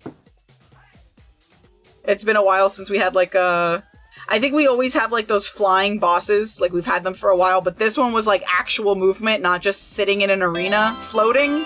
So it was really nice to have this like boss be flying through the level you just went through. Sunvoid, thanks so much for the follow. Appreciate it. I'm asking too many questions, but favorite ship outside the Sonic fandom? Is it ships outside the Sonic fandom? I didn't think there were, to be honest. I'm really. People probably think I'm a big shipper, but I have all my eggs just in the Sonic and Amy basket, man. Like I like all the main ones that are officially kind of pointed at with Sega, like Silver and Blaze, Knuckles Rouge, or Shadow and Rouge. But otherwise, I wouldn't call myself it's just. I know I treat a lot of Sonic, but like it is literally just those two. They're the only ones I've kind of. All my eggs are literally just in one basket. Just in the Son Amy basket. Wispangle is there as well. Wispangle, I like Wispangle. Yeah, Wispangle's there as well. All the ones that are kind of like officially kind of pushed. Yeah. I like Blaze Amy. That one's also a fun one. I wouldn't say canon, but it's definitely a fun one. I'm not a huge shipper myself either, as it causes too much drama. Yeah. I only like the really funny, incomprehensible ones that obviously will never happen type deals, because obviously they will not happen, so there really isn't too much to really bank on. They're just really funny in concept. It's usually just two very different like characters, way too different polar opposites being paired up, which is always very funny. The Egg Carrier is a really cool ship. Honestly, yeah. Shut up, Doodles. Honestly, yeah, I agree. Best ship is the Egg Carrier. It is a good ship. But here's a question for you, Doodles. Who do you ship the Egg Carrier with? That's the real question. Ship it with the Egg Fleet. Well, yeah, Egg Carrier too, because he does make 2 Egg Carriers. So wait a second, does that make the Egg Carrier polyamorous if they have the entire fleet? That's a lot of ships. the soft holy shit thinking about it is probably the funniest part. The Death Egg? The Death Egg is the side chick? I don't like that you guys are concepting this now. What have I done? I've caused not a good. We're pulling away from this direction slightly. We'll come back to this eventually. But yeah, okay. Wing Fortress. Just it's Egghawk. It's Egghawk. It's just paired up with Egghawk. Why not? But yeah, that's gonna do it for the mini Q&A. Callie, thanks so much for taking time out of your day to be on the stage for the Q&A. I very much appreciate it. We're gonna go ahead and take a 1 to 2 minute BRB as we head over to the game stage. Chat, take this time to get some water, get some snacks. We will be right back, and we're gonna do some Sonic Superstars on the game stage in just a little bit. So we will see you in just a second.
Yahoo! We're here! Hello! We are back, ladies and gentlemen. How are you? I hope you guys had fun jamming out on BRB. The soup is ready! The soup is ready! Everybody gets into the kitchen. Soup's on! Soup's on! Let's go! Soup! It's time for soup! I don't remember when we started calling this game Sonic Soup. It's just kind of stuck with us. I understand. I kind of like it, honestly. Sonic Soup. Sonic Soup. Alrighty, my lovely Callie, if you'd like to explain the game and what we're going to be watching for a little bit. Well, this is Sonic Superstars. It is the current latest 2D Sonic the Hedgehog game. It is, personally, and maybe this is a hot take, my favorite 2D Sonic game of all time. I like this game more than Free Knuckles. I like it more than Mania. I really, really enjoy this game. I think it has some of the best level design in the entire franchise. And we're going to be doing a speed run of the game. This is done on down patch because unfortunately, a lot of the speedrun glitches for this game did get patched out. Sad hours. It's going to be an any % run, so starting from a new save file, so we don't have any Chaos Emeralds. What I really like about this run compared to other Sonic runs is that besides just, good gameplay, it also has a good amount of cool glitches in it. Some are easy, some are infuriating, but I think it is still a very, very fun run. It's usually about usually under 50 minutes, actually, so it's not a super long one. It's just besides Sand Sanctuary VC, and we'll get there when we get there. It's just such a good vibe from beginning to end. It's my guilty pleasure game. Like if ever I'm feeling sad or whatnot. Well, I don't say guilty pleasure because I think this game's phenomenal. It's just whenever it's my comfort game. I think I should say. Understandable. Gotcha. But we're just gonna get started. If you've never seen a Sonic Superstars speedrun before, it gets weird really quickly, just a heads up on that, because there are a lot of glitches. Unfortunately, as mentioned, this is a down patch version of the game, so if you want to play this one, you would have to have it on Steam and down patch it. And depending if you're on still Windows 10, it might not work because there's a recent update for Windows 10 that screwed over the de novo in this game for down patch. Oh, fun. So I'm actually running, I don't know how it is on Windows 11, but I'm currently running a downgrade Windows 10 just to be able to continue playing this game. That's so funny. Dedication. I was very upset when it happened, but shoutouts to Troy, who's the current world record holder for Amy in this game, for helping me out. He's super cool dude. He also made the crowd control for Sonic Superstars. Nice. We're gonna be Amy, but do you have a preferred skin? We have comic Amy, we have Lego Amy, we have classic Amy, and we have modern Amy. The waitress Amy does not work on down patch, unfortunately. Sad hours. Read it. I think why not go modern? I like the comic one, but let's go modern. No, the comic one does break. Unfortunately, the colors and textures will slowly mess up. Otherwise, I would use it a lot more. So we're just gonna get immediately started. So how long do you think we go into the run without a glitch there? Glitch? This is gonna get confusing. Do not worry. I think the soonest would probably be like, I don't know, 30-second mark, maybe less. That's pretty accurate. Yes, it is pretty much. So we do actually get Chaos Emeralds. We need at least 2 of them in order to do the run. So the first one we get is Avatar. The main one we want is Bullet. But there's a glitch in this version of Superstars where if I get to the Chaos Emerald, pause, hit restart, and then hold on yes and hit A and unpause at the same time, the game will give me the emerald, take me back to the beginning of the level, but it makes it so I don't have to do the whole, like, Amy got a Chaos Emerald, as well as also the tutorial of how to use that Chaos Emerald, so it's just faster. Unfortunately, they did patch that out. They always take the fun away. It was very weird because Frontiers with speedrunning, they didn't really patch a lot of things. They kind of left it alone. So it was very odd to go to Superstars where pretty much everything besides stuff that was found out after the major patches got removed. And I kind of feel like it was more of an RSS thing than a Sonic Team thing. Because Sonic Team were just Sonic Team were really cool with Frontiers, and they were cool with Shadow. They didn't really touch Shadow either, in terms of like speedrun bugs that were found. So I definitely feel like it was RSS, and I guess I kind of get it. They wanted to fix any bugs, even cool bugs, because their previous release was Balan Wonderworld, which is not a good game. Yeah. But at least we do have down patch, but it does suck. But that's Bridge Island 1 done, and now this is one of my favorite levels in the game, because this is just kind of good showcase of just how good the level design of this game is. So we really just want to stay up on the top path. With Amy's ability, she can just double jump, get these launches here, jump up here to go down here, roll down here on this launcher. If you don't hit the crab meat, you can then jump up here, and jump here onto that one, and then get a bounce with the crab meat. Oh no, I didn't get the bounce. Not crab meat. That's always a tight jump to the crab meat there. But at least that wasn't too bad because I didn't go all the way back down. And we want to do a jump here, so we jump over the multiplayer ring, and that's Bridge Island Act 2 for the most part. Nice! So, bosses are, I know, the main thing people don't like about this game. I don't know where people here think about that. I think they're okay. I think there are definitely some bad ones.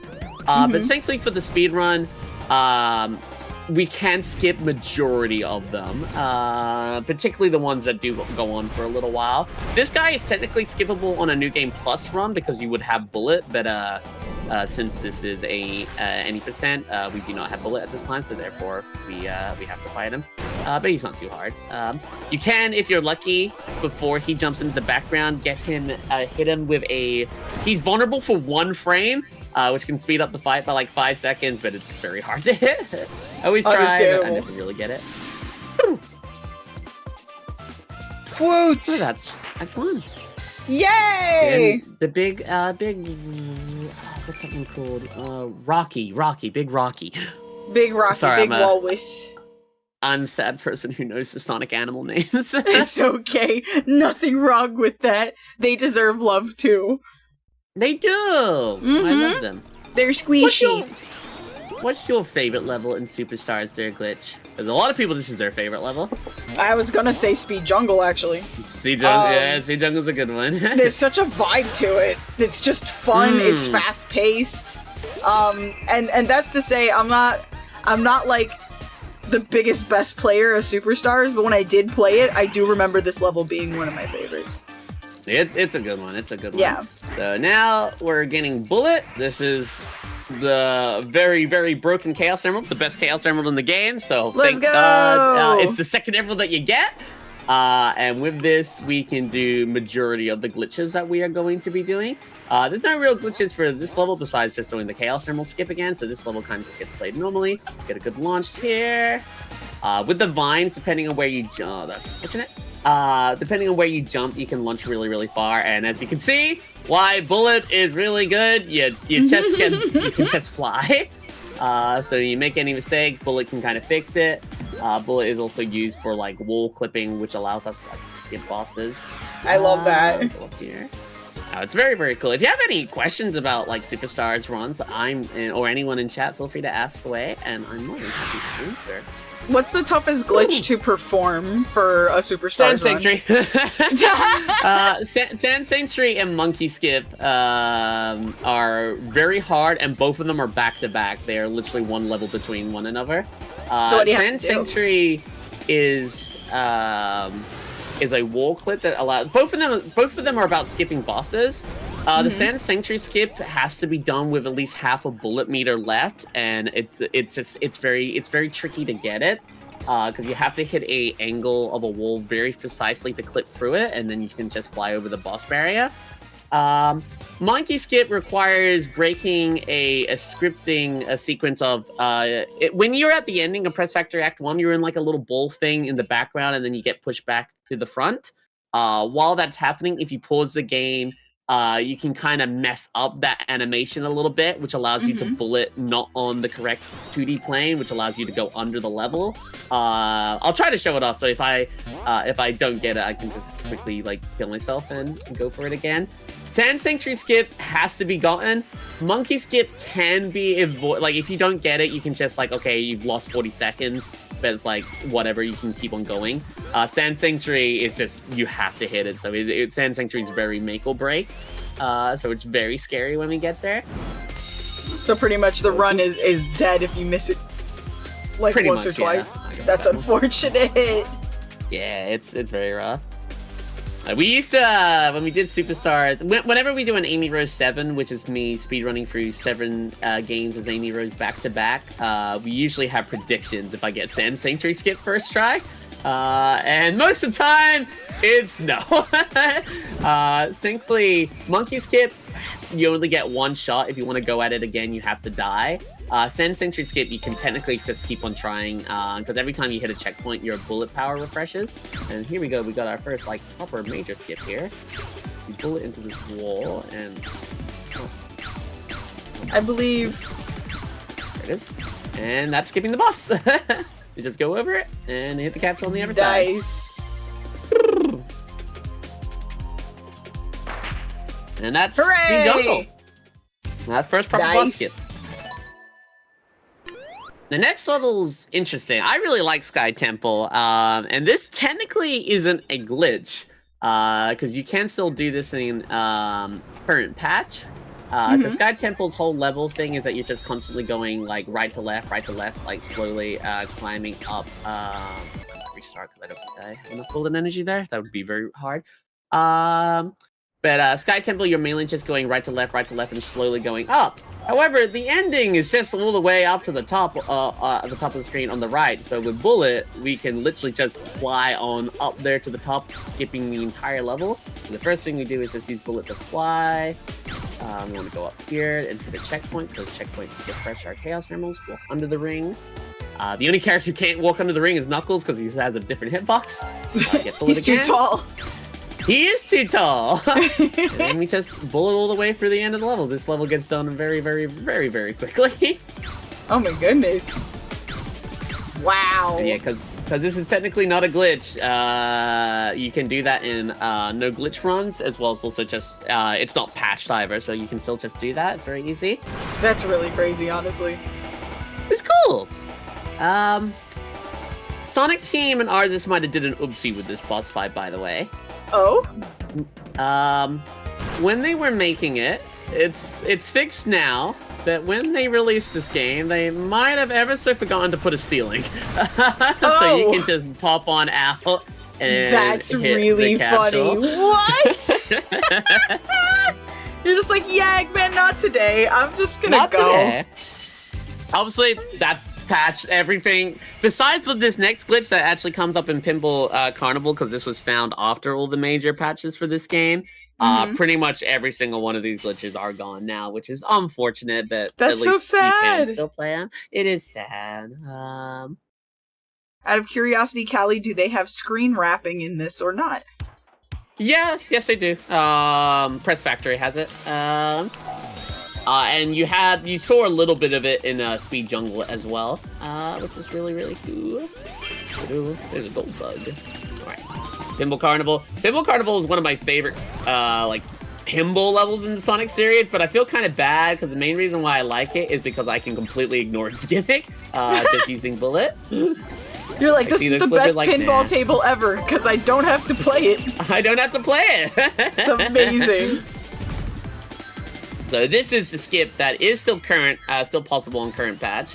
You need to make sure you have Bullet. As you can see, Bullet's very popular for this speed run. So what you want to do is you want to jump up the wall here, Bullet up, and as soon as that wall disappears, for some reason, as soon as the floor disappears, the wall suddenly loses. You can just clip through it, and it's completely free. That's weird. A little weird. Pop up here. If you pop up where the red is, there's a kill plane down there, so we want to just go away, go through it. Oh, gotcha. Do. Also, hi, Spade. Welcome in. That glitch in Pinball Carnival Act 1 can be done post-patch, by the way. Yes, that's what I was saying. That's the only that glitched wall clip there is literally the only glitch that is still that is used for the current speedrun. That is still doable in current patch because Sega did their big patch for this game where they patched every single thing we found, but that was found afterwards, so it never got hit. They only really did one major patch for this game, unfortunately. Pinball Carnival Act 2 is actually, there is no bugs for this level. There's no glitches, there's no speedrun, it's just kind of playing the level well. It's fun. Woo! I do like the color palette for this level. The kind of spooky theme park. Yeah, I love it. Oh, I didn't get that. Oh, I'm not gonna get it again. Sometimes you can actually get Amy to run on the wall there, which is really, really cool. Which helps in just getting through. Watch out. Okay, the speed. Checkpoints are really, really important for this run, and it's like you kind of learn where all of them are when you play this game, because they're what refresh your Chaos Emerald powers.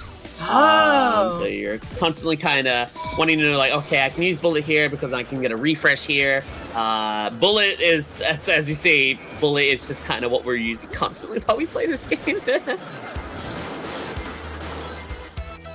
Whoop. Let's get that. And then boss fight. So, Let's go! This guy, Eggman, I don't think was prepared for a character like Amy, because Amy has a double jump. And this boss fight kind of loses its purpose. Yeah. With a character with a double jump. Oh my god. It's mostly like you just going up there and like poking him with a broom. Pretty much. Just get down here, you silly pinata. Wow. Boom, boom. He does change. This fight does change in Tripp's story because Tripp also has a double jump where you actually have to play the gimmick. But since this is normal game, Eggman wasn't prepared. He was prepared when Tripp came back around. Yeah, he saw Amy. Was like, I gotta hang on, wait. Well, technically it's Egg Robo in Tripp's story, which is cool. It got all the data, and it was just like, I'm not making the same mistake again. Oh, okay, bye, Amy. And she goes. She goes in the water tube. She goes splash.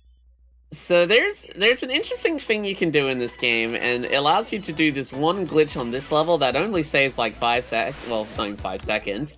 But I get invincibility here, which is all nice. But now that I've activated Bullet, invincibility has technically gone into storage. So it's waiting for my Bullet power to run out, and then it will continue from where it left off. And with this, it's actually possible to get the invincibility all the way to the end of the level to use on the boss fight, which allows you to hit the boss fight in an area that it's not expecting to be hit, which kind of screws up its animation and makes it so it stays in the foreground, which allows you to just kind of get a hit on it faster. That's so cool. What? Man, Bullet is really OP. Very, very busted. It's crazy that it's Chaos Emerald too. So now we're in the boss fight, we still got invincibility, and I should... Got it. So now when he does his little spinny thing, he's gonna still be here, so I can still hit him. And just allows you to kill that guy really quick. That's awesome. There's a lot of cool stuff in Super Size Run, man. Yeah. Again. It's kind of crazy just how, like, much you can tear apart this game. With the stuff they supply you. Much fun. That's the thing. A lot of people say like they struggle with the boss fights in this game, but like the Chaos Emeralds, if you use them, man, they are so incredibly powerful. They are so incredibly busted. Yeah. I feel like people they got the emeralds and then didn't actually use the toys they were given, which is sad. Honestly, yeah, that's what it's seeming like. Also, hi Shadow Harbor, welcome in. Hello. This is Act Amy. So every character, Sonic, Tails, Knuckles, and Amy all have a character exclusive act. Act Amy is the only one. It doesn't matter who you're playing as, you have to do Act Amy because it has technically story beats to it. Because it explains why Tripp becomes everyone's friends at the end. So even if you're doing a Sonic run, you still have to do Act Amy. But thankfully, it's a super chill level and it's very, very easy, so it's not too hard. trying to skip the slide. I'm gonna check that. But we have Tripp in this level. We'll see her in just a little bit.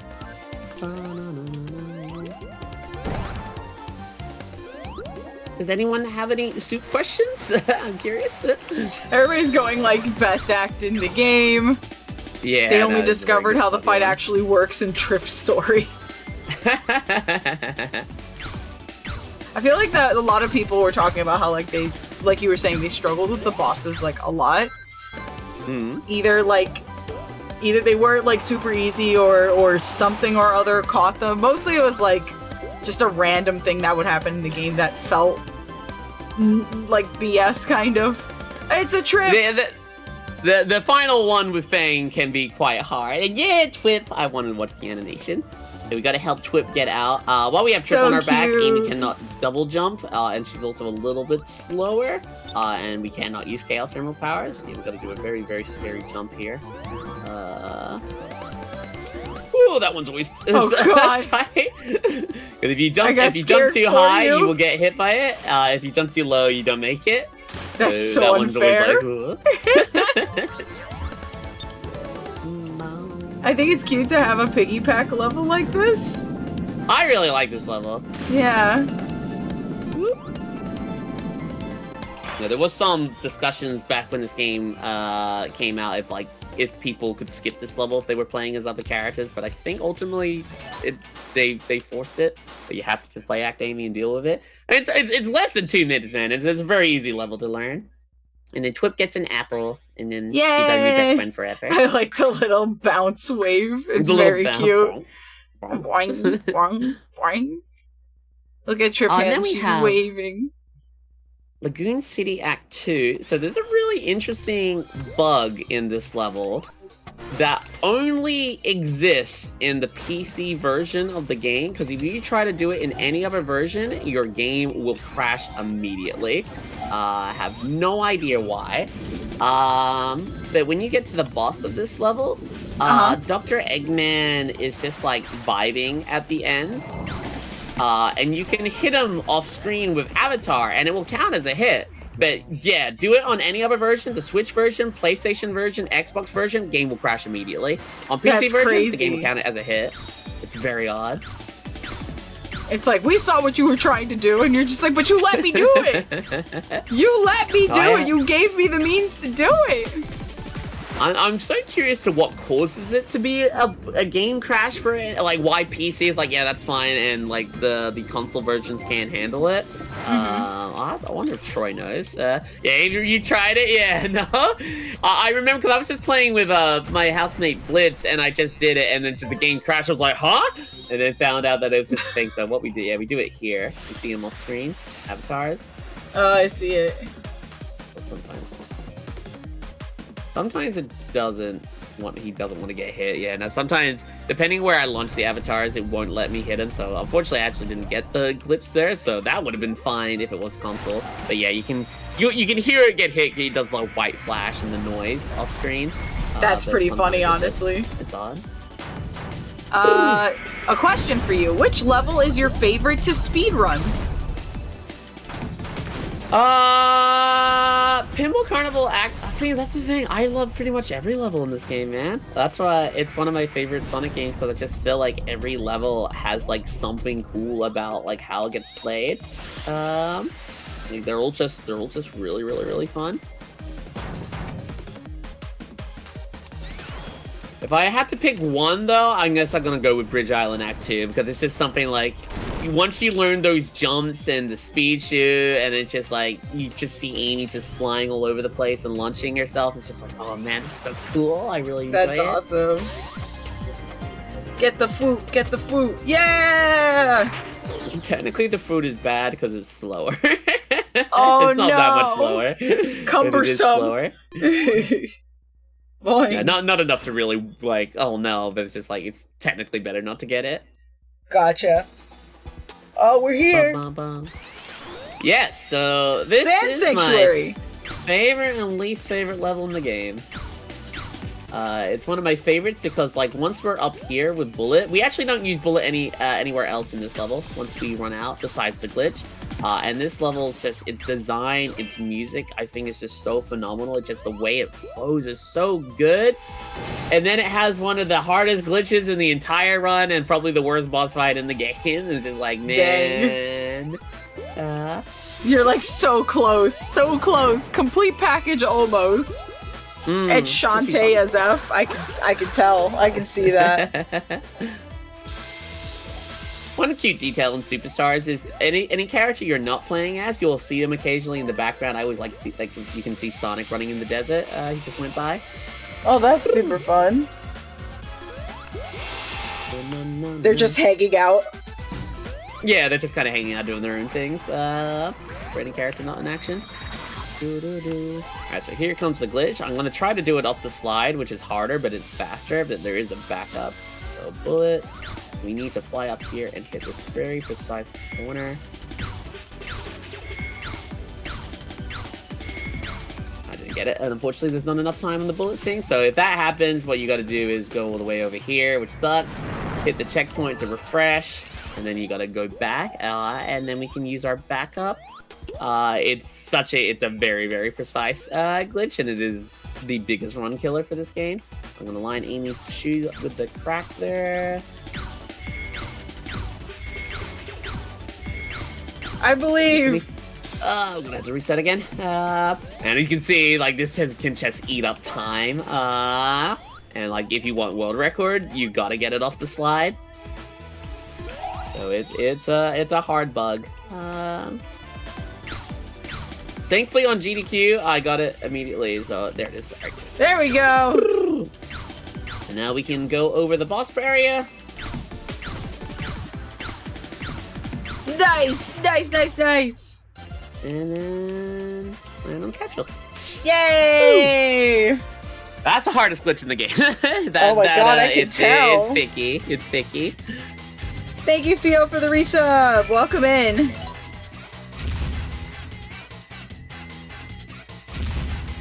It's probably the prettier of the desert levels that I've seen, next to maybe one in Sonic Rush that I like. I really like that one. Besides the skip, I really like Sand Sanctuary. Like, as an actual level, it's really, really cool. And now we have Press Factory, which has the hardest skip in the game. Huh? I said it's only one act, though. Yes, it is. I just realized. There's a couple levels. There's free zones that are only one act. This level's tricky because you got the giant piston thing in the background. You constantly need to be somewhat paying attention to where it's at in order to make sure you do not get stuck on a layer that you don't want to be. Oh, whoops. Unfortunately, that can happen sometimes. Jump high enough. That jump's always a little scary. I said, yeah, jump high enough, and the ceiling will just be like, oh, you're with us now. Yeah. Okay, I just didn't want to go up there, so thank you there, Buggy, for pushing me back down. Is there a character that's not ideal for speedrunning this game? Knuckles. Knuckles? How come? Because Knuckles. His glide is really slow in this game.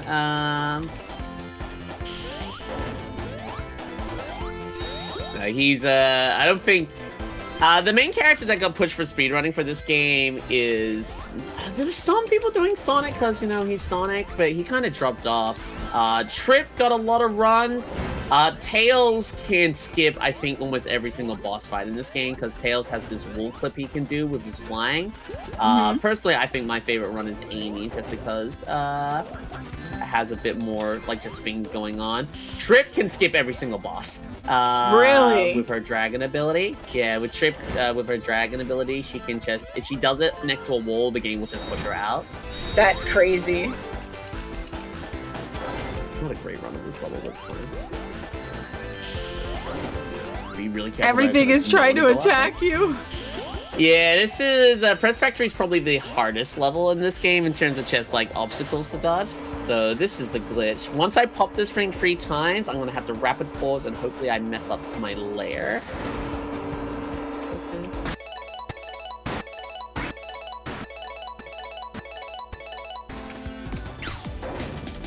I didn't get it. Man, that one's always a hard one too. Sad hours. Stop. Is this the monkey skip you were talking about? Yeah, so that allows you to skip the monkey boss, but I'll see if I can try to get it to work. I believe. because it's cool. It's a cool bug. When I got to show this game on GDQ very recently, I got sand skip pretty much first try. Monkeys, I didn't get monkey skip, and I was just like, I just gotta go, man. That's unfortunate.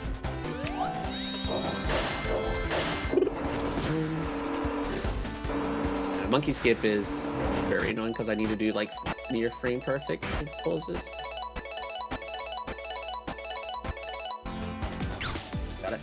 Let's go. And yeah, no, our collision's not set correctly, which allows us to go under the boss, pop back up here, reset our collision, and that's then awesome. Let's go. Then we do another glitch called cutscene skip. So when this Ooh. level usually finishes, there's a big like factory explosion, but if I end the level and restart at the same time, it does the result screen here. The game gets confused, doesn't know how to play the cutscene, and therefore it will skip the cutscene. And that's technically faster than watching the factory blow up and just quickly go to the next level. Doesn't save much time, but you know, every second. Every second counts. Yeah. We do 2 cutscene skips in the game. There's that one there, and there's one more on the final level. And this is probably the hardest level in the game. Oh dear. In terms of the run, just because crush kills can be...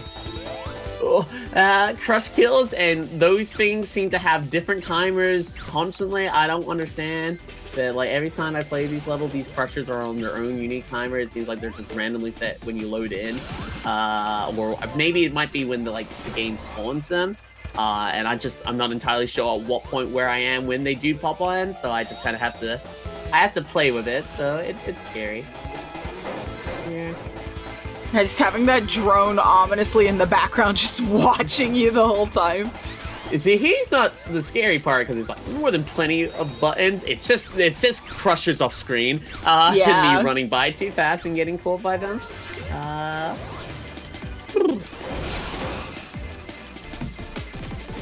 Once there is a boss skip here, and bullet allows me to skip the majority of this level, because usually we would ride a rocket up, which would reset us all the way back to the left to do another run around. But you can just bullet all the way up to the top and just skip the reset, and that's pretty much the level done.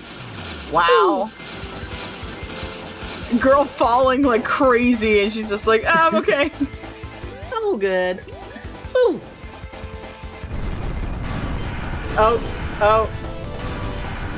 You do have to do this part. We tried bullying all the way up to the top, but there's just nothing up there, so you do actually have to ride. This guy has a boss skip. When in version 1.0 of Superstars, which we don't run, we run like the first mini patch they did. I don't know why we do. This is kind of what happened.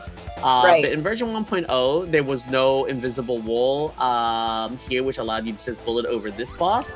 They did a very quick fix for it, giving it a little bit of an invisible wall here, but it's very weak. And with some good bullets, you can just... It's not gonna do it because I said something. I believe in you, Wall. Let us in. It started happening a little bit too late. Depending on where your bullet meter is, you kind of have to just give up and go for it again. And... I believe.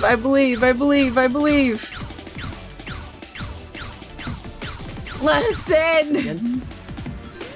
Still faster than fighting the boss. Get lucky this time. There it is. There it goes. And nice. With that, we can go up on the top, and then it's just 1, 2, 3, and that's that boss also done. Let's go! Nice.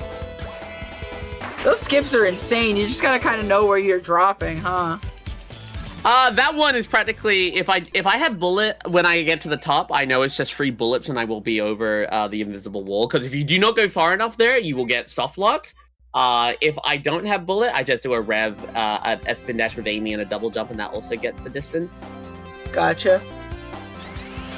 Yeah, there's a lot of just experimenting in early days of Superstars, because it is very easy with some of these bugs to just kind of get yourself trapped and you can't get out. Yeah, I'm wondering how everybody who figured out how versatile the bullet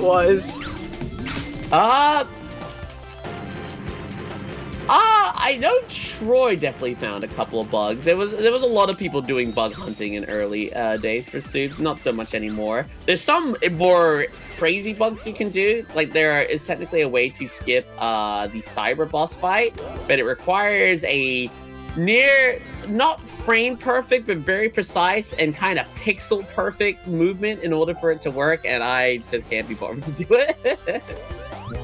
I hate there. You hate this place, Terry. Why? This level's cool. I like this level. So much love. I hate that jump's kind of blind. I thought it was high enough.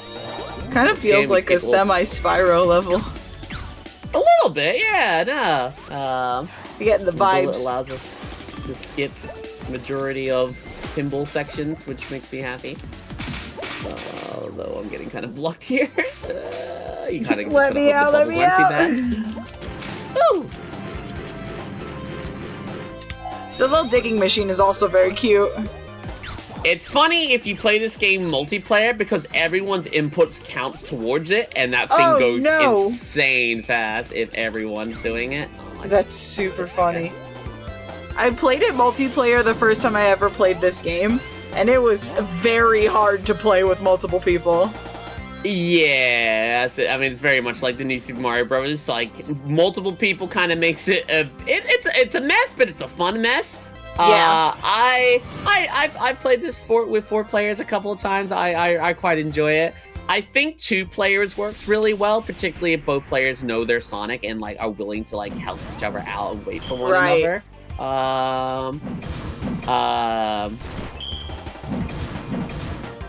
Callie loves playing this game. Yes, sure. Oh, shoot. I might actually be deaf, didn't I? Whew. Not the piggy bank, oh god! Our piggy bank, bro. He's broken. He's so broken. There's so many rings you lose. You do, yeah. I can't be bothered to pick them up. Hello, pig champion. Picky. Picky the pig. Picky. There's Picky, Flicky, Rocky, and what was the chicken's name? Clucky. Clucky, got it. Yeah. My beautiful rings. Look at its hands. I don't want to.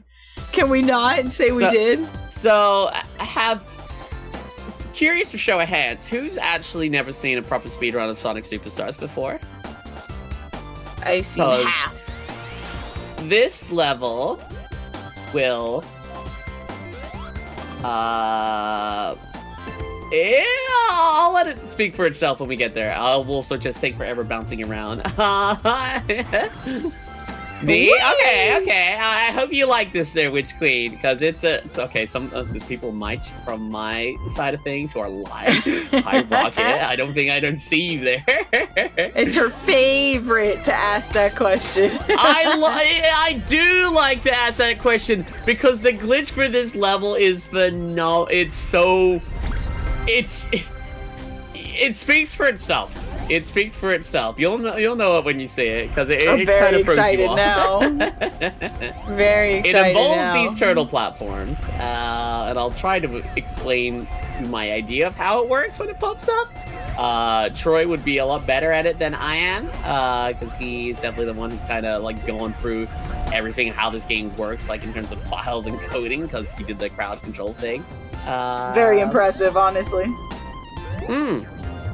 This is also one of the only time in the run we actually take one of these warp things, because these do actually take you further in the level. The only reason why we do this one, because it allows us to skip a pinball section, because in this level, we actually don't have any Chaos Thermal powers. We lose them all at the beginning when Knuckles gets hit. So no bullets. So that's why you've not seen any bullet. Yeah. But we can still break the game without bullet, and you'll see. Ooh. All we're gonna do is we're gonna jump. Oh, this was a scare jump.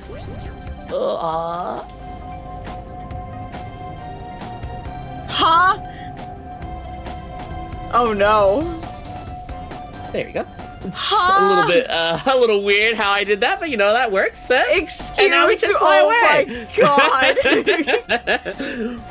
She's gone. She's vacated the premises. Her people need her, and she's on her way. So, what this is when we're on the first turtle platform, right? The game is constantly moving us to the right, because that's just how this part works. Right. I hate everyone in my chat who's lying, by the way. From my potato. But the game remembers you going when you're on the first turtle platform, the game moves you to the right. That's just how the turtle platforms work. When you go over the second one, the game remembers you were on the first one, and it starts pushing you to the right even before you land on it. So what you can do is you can jump over where it starts, get back to the left, and the game will just assume you're on it. Therefore, it will keep on pushing you to the right, which allows you to... Oh, yeah, that sometimes happens. Which allows you to just get onto the turtle platform in a way the game isn't expecting, so the game doesn't lock you in and allows you to just fly away. Fortunately, we can't watch the glitch cutscene. We sometimes this happens where the camera then resets it back to where it thinks it should be. If this happens, the cutscene cannot be played because otherwise the game will crash, so we do just have to immediately skip it. Gotcha. But if it doesn't, we get to see like Amy sliding around in the cutscene because she just doesn't sit still. That's amazing. So the game's gonna try to play it, but it will crash, so I gotta skip it quickly. Gotcha. Do not crash. Do not tear us apart. Yeah, do not fine. kill us. You have a pretty good window to skip it. Cyber Station. Let's go. Yeah. You get to be funny squibs in this one. You do! This is a really fun level. And this is a level that does have a boss skip with another Chaos Emerald power called Ivy, but the setup for it is just, it's so hard. I've only gotten it first try once, and then other times I'm sitting there doing it for 10 minutes and I don't get it working at all. It's a very specific bug. How do you have to line it up? You have to... So, you can't cancel Chaos Emerald powers in this game. So, you need... In order to use 2 Chaos Emerald powers back to back, you kind of need to be... Like, when an Emerald power ends, you have to go with the next one. So, at the end of Ivy, you need to line up one of the leaves that pop out into one of the walls that allows you to stand on it, and then allows you for a second to jump out of bounds. Ivy needs to end, and then you need to pop Bullet in order to fly over the boss. So it requires very precise positioning. It requires, it has to be at perfect timing of Ivy running out. It's a very frustrating bug. I do have a clip of me doing it somewhere. But it's just like, it's so frustrating. It's like Sand Sanctuary skip times 10 in terms of difficulty, and it's just like, I'm good. Definitely sounds like it. I was about to say, I'm like, there's so many specifics just to line that up. Goodness. If your timing is just a little bit off. Getting Chaos Emeralds in order to get Ivy, because Ivy, I think, is 5th Chaos Emerald? Or 4th? It's even Gotcha. I think it's 5th Chaos Emerald, so like, all that extra time doing special stages, restarting stages to skip the thing, it's just like, yes, it is still probably faster to go for it, but that's only if you kind of get it like first try. So I think the game's more fun just ignoring it and just fighting the boss. That's fair, honestly. I think at most it could maybe save like 20 seconds, but like that's so much more frustration and so much more dead runs. That's honestly also fair. That rocket ship is me, by the way. Rocket! Rocket does like when we get to this part. Do you know a cool thing with this boss fight, by the way? So this boss fight, like, did he look like this when you played this game? I kind of remember him looking like this, yeah. So he's actually based off what your multiplayer robot is. So if you actually get the parts and look into that mode, not many people did, but you can actually make this boss fight anything. You can make this a Metal Sonic boss fight, a Metal Tails boss fight, Metal Amy boss fight, or you can make it an Abomination. That's also possible. Oh. Astro Boy. You can make it a Knights. There is a Knights bot in this game, so that's kind of cool. We're fighting Game of the Year Astrobot. I can't believe this. I like the little skyscrapers in the background. It's really cool. I don't think I remembered the background of this particular... Oh. Oh, I forgot about this. The fake out, yeah. Yeah. You do simply get your Chaos Emerald powers restored between the two phases, which is really, really nice. For some reason, you don't have that for the final Eggman boss of this game, because that would also be really, really helpful. But it's all good. So you hit the first hit with Bullet, and you can do a cheeky thing here. So you hit him once here, then you swap to Avatar, and then when he pops up, you want to immediately hit Avatar, and that way you hit him in his animation, which doesn't cancel his attack. Then you just wait around a little bit, and then it will kill him again. Nice! Let's go! Easy peasy. I know people complain a lot about like how long you are on bosses for this game, but there are a lot of very easy tricks to learn to speed them up. I can tell. That looked like it took no time at all. Oh god, I got the really bad RNG with the roulette thing. You're getting a lot of fruit. That was the one where it rolls another one, so it like adds an extra like 2 seconds. It's nothing like too crazy, but it's just like, okay. You're like, thanks. I didn't ask for this. I didn't want this. I didn't want bonus, sir. I didn't want it. This has Let's become go. one of my favorite levels in this game because the movement for it is really, really cool. So whimsical. So wow. So wow. Boop. Same thing, we want to hit Speed Shoe here. So the Speed Shoe's not actually activated yet because we're still in Bullet. So what I'm going to do is just sit here, wait for it to turn on. So now it's on. And the reason why I do that is that thing actually launches me above that platform there. And now with Speed Shoe, I can just hold right here because I should hit a switch. Then changes the conveyor, hit the spring, hit another Speed Shoe, jump on that, conveyor swap there. Nice. Big jump. This level's kind of become like Bridge Island. Oh, isn't it? Bridge Island Act 2, where it's just the movement of it is so fun, but it's a little scary at the end here because there are a lot of bottomless pits. No! They're kind of hard to see, and some of them don't pop up exactly the same way it feels like sometimes. But you are in the air a lot, so I'd assume it'd be really difficult to see them. Yeah, that one kind of moved. I was kind of expecting it to move a little bit more forward, but it hadn't yet, so that's okay. Alright, cool. The schmovement. It's all good. Schmovement! Schmovement! Amy's double jump is so good, and we get to say hi to Meta Ridley! Hi, Meta Ridley! Don't shoot at us, Meta Ridley, please! We're friends! Your most hated boss? You're not gonna like this, Terry. Because you can just sit here in the background with Bullet, wait for him. You hit him once with Bullet, then use Bullet to dodge the next attack. Fortunately, I didn't get the second hit, which is okay. Nice. Always a bit tight. That's the second hit. You see that? I'm so sorry. Because when he does this attack, if you just tap the D-pad instead of holding it, Amy will stay like perfectly kind of centered. So you don't have to worry about it too much. And Avatar. One thing interesting with avatars is, I didn't get to properly show it there because it didn't happen. But avatars always come from the direction Amy is not facing. So sometimes we're lucky, we pop avatar and then we look to the left and hope that an avatar spawns in the top right, killing him instantly. Unfortunately, none of them did, so we have to wait for an Amy from the left to get to him. Better really evil and Tripp story. Right? Yes. Hi, Tails! Bye, Tails! Bye, Tails! And then you get a fantasy zone. You just hop in and you're like, hi, Tails, bye, Tails, jumps into the little mobile and just drives off. Tails is like, nobody stops by anymore. No one hangs out. Hello, Kato! Hi, CO! Welcome in! How you doing, Slinks? I really like this level because I thought it was like, compared to like other tornado levels in the series, I thought this one was a lot more engaging. Like you actually can speed it up, unlike a lot of the tornado stages where they're all kind of just, hey, put your controller down here. This is time to take a drink and whatnot. But being able to actually control is really cool. And we can do what it reminds me of? Fantasy Zone. It reminds me of the Opa Opa. Oh, that's what it is.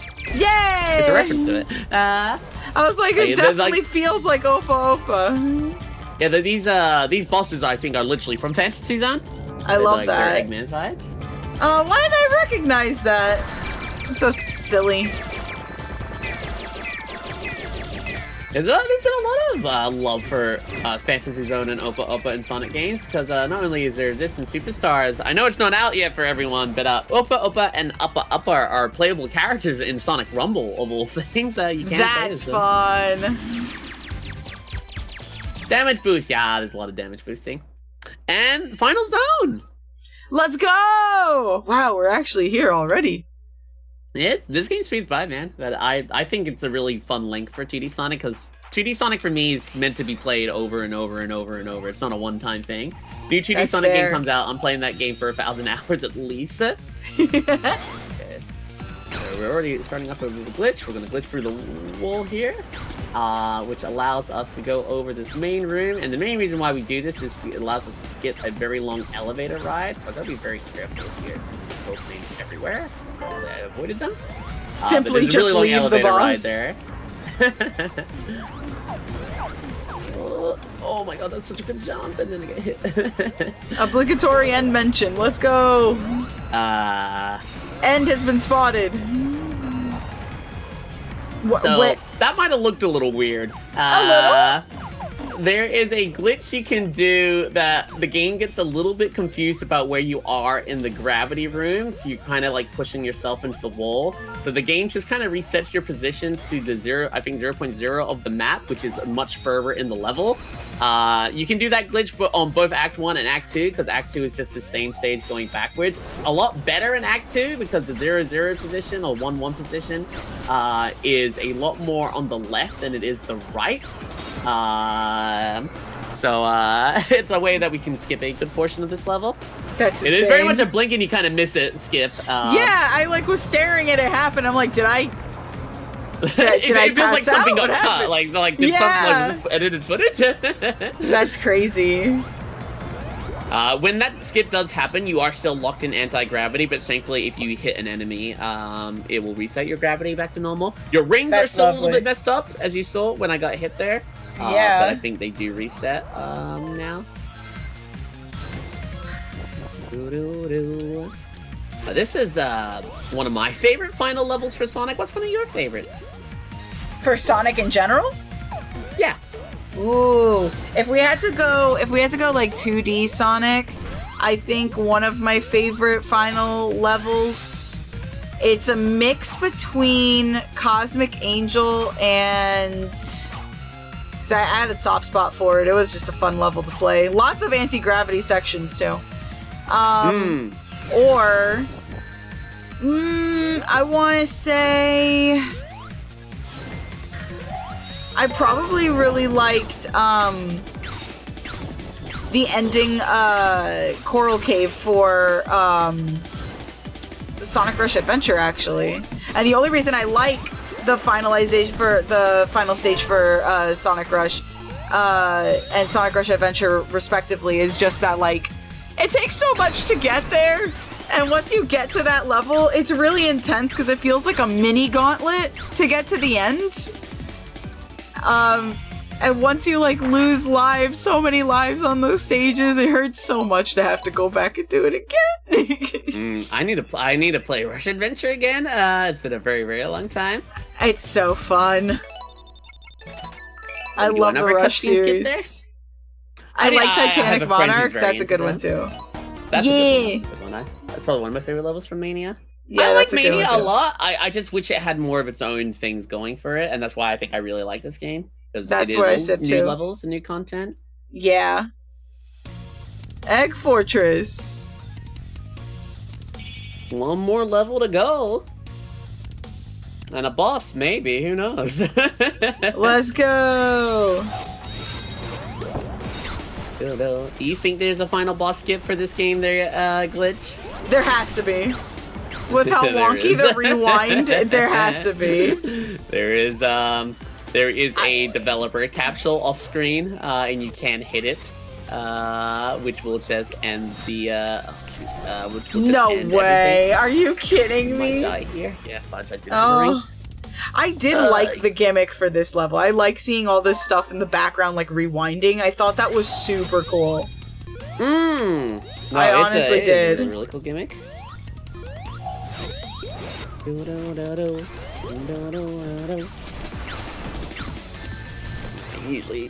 Usually I just damage boost that, but unfortunately I lost my ring there. So we get to do that anti-glitch thing again, and it's really easy to set up here. So what I do is just jump, and then I spam A, spam A, spam A, spam A, and then the game just like, oh, okay, get rid of you. You need to go to 1-1. They're strapping you wherever, I guess. Which is on Act 2 is just it's much further through. Unfortunately, I can't pull it here. Just curious if I need to save bullet for anything, but no, I don't. But it's a lot. What is going on? Yeah. Okay, cool. Got a ring. It's a lot. It just where it drops you is a lot further off in on the left side. So it makes it faster. Like Act 1 is about 3 minutes. Act 2 is about 2 minutes, even though it's the exact same stage. Oh my goodness.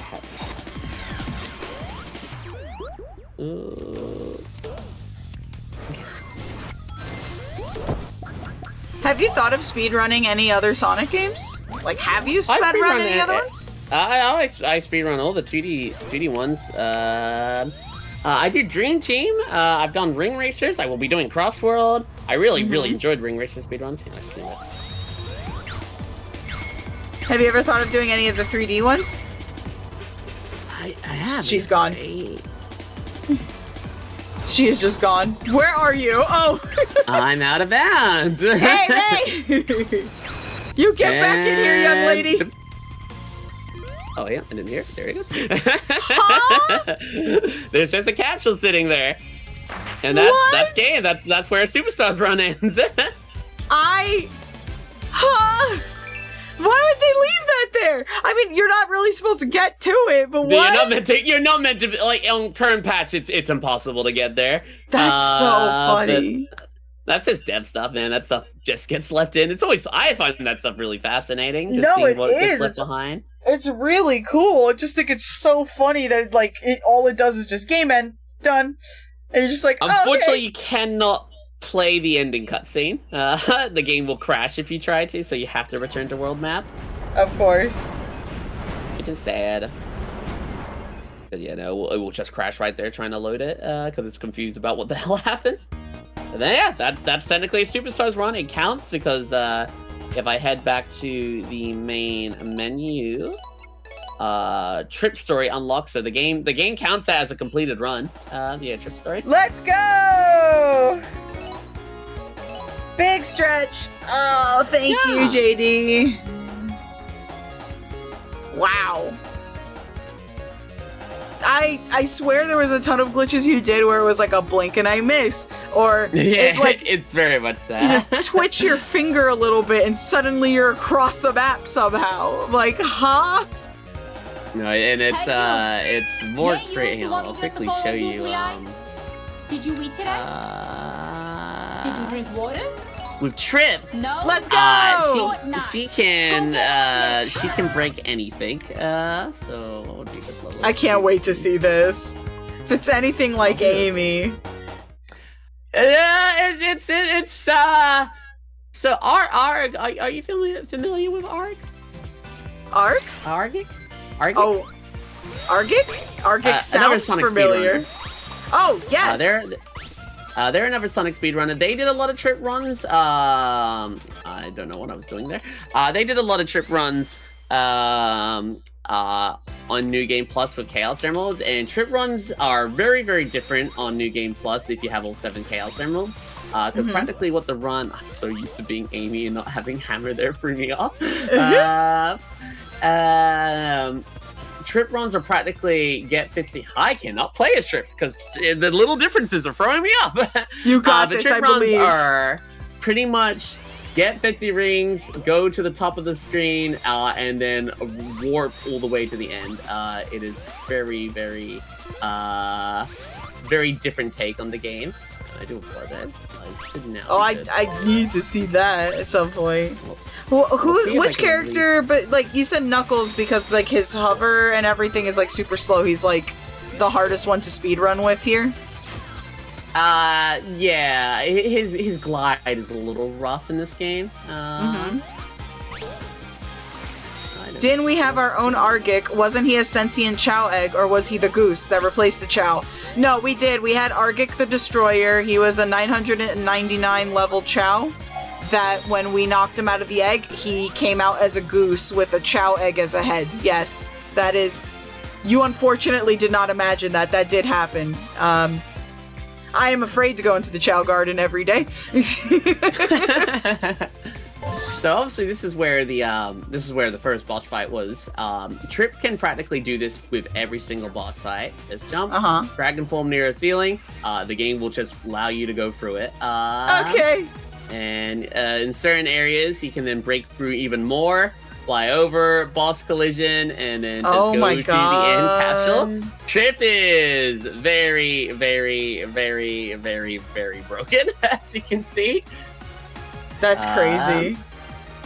I don't know all of the Tripp tech because I do not run Tripp properly.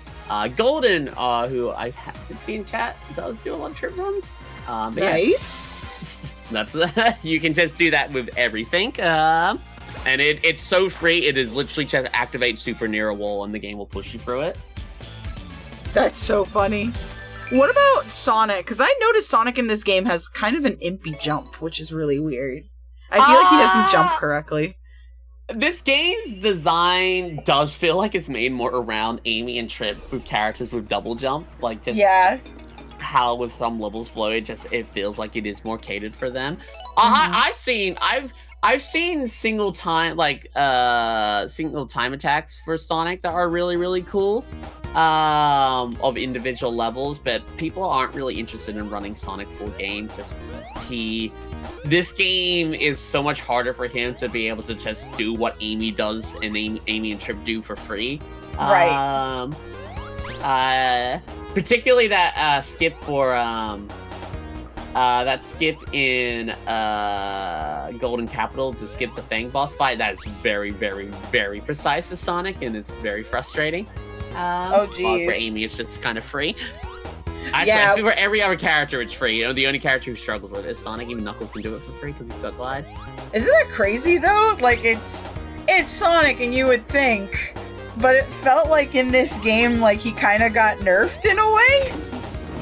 I don't know how to explain it. I just feel like he was... get nerfed in this game. So, yeah, he's a little, He does struggle a little bit. I do like playing as the rabbit form of him. It's fun. Yeah, no. But that's practically Sonic Soup. There's obviously Tripp Story, but I don't speedrun Tripp Story because I struggle enough with Mania because I get confused between the level designs from the old games and then Mania's takes on level designs, and the last thing I need is add Tripp Story to that. Makes you confused with what I'm playing. Well, Tripp Story isn't it exactly the same? It just has maybe 2 or 3 story beats that are different? Level layouts are slightly altered, as well as also enemy placements and trap placements. Oh. And boss fights are also slightly different as well. Interesting. So is there any glitches for the final boss fight against Tripp, Dragon Tripp? You mean the Fang final boss fight, or the Dragon boss fight? The Dragon. The Dragon boss fight sucks and nobody likes it. I love this game. I can't defend the Dragon boss fight. It's not great. But thankfully with this game, the Dragon boss fight is he's kind of relative to his own mode, like last story. Otherwise, you don't have to deal with him. Right. So most people don't really. There's not a lot of people doing runs for this game, unfortunately. It didn't really pop off as much as some other 2D Sonic game speedruns, which makes me sad because I think this is my favorite. Right. There is a run that I think is story mode, Tripp Story, and Last Story together, and that's the time when you would deal with the Dragon for speedruns, but for the most part, no one cares for the Dragon. He's just kind of here. He's a dragon. It's not a great fight. He's a dragon. He's a dragon. He's there. He's hanging around. He's not sure where he is, but he is certainly trying. He is certainly trying. But yeah, I don't know. I thought Tripp's was like the same mode, and then you get like a couple of things that are different. But it's good to know that there was actually like some difference in the way that the levels are. Oh, it's quite like most people probably won't pick up on it as much, but like I've played this game so much, so for me, Tripp story throws me off because I'm just so used to how normal story is. So like the level layout alterations. You actually in some levels you spawn in different locations with Tripp. Really? Speed Jungle and Press Factory have unique spawn locations for Tripp. I think also Golden Capital actually also has as well. So like, and that those areas do exist in the normal levels, but they're kind of really in their own place to the point that there's no point for you to go to them. They're just kind of there. But Tripp story actually makes use of them. Right. Yeah. In all honesty, just watching the run that you did, it's insane how fast you were going in certain places where I barely saw level. I just saw skybox, mostly. You're like, I love the level design. And I'm like, Callie, all I see is clouds. What do you mean? You're like, it's yeah, a good level design. I like those clouds. You're like, yeah, this There's level no Marge design's cloud amazing. in this game, which is very upsetting. It's Do you know just, the Marge cloud? I think somebody told me about it once. It's a cloud in Sonic 2 that kind of looks like Marge Simpson. Mm-hmm. So whenever we play Sonic 2 on my channel, everyone in the chat just goes, homie. Just stare at it. Rocket has a goddamn emote for it. That's amazing. Oh dear. Homie. Oh my goodness. Homie. Callie, where's the level? ? No, I'm serious. She's over here like, GK, I love the level design for this. I think it's so good. Me staring at clouds. Level design. Yummy. It is good. Yummers. Yummers. I love Skybox. Skybox Yummers. Yummy. Yummers.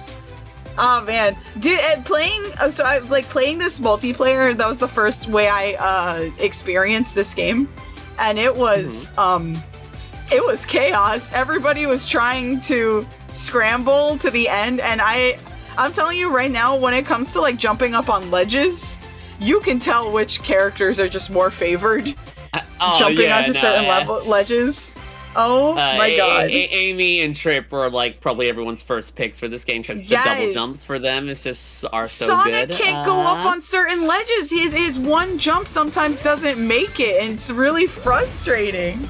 You're like, Sonic, you do this for a living. How do you not know how to jump up on a ledge, dude?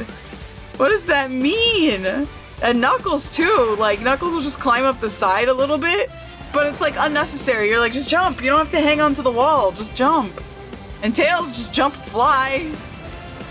Like, yeah, I don't know. For some odd reason, Sonic has it the worst in this game. His movement is like weird. It doesn't feel like it's his game for sure. It doesn't.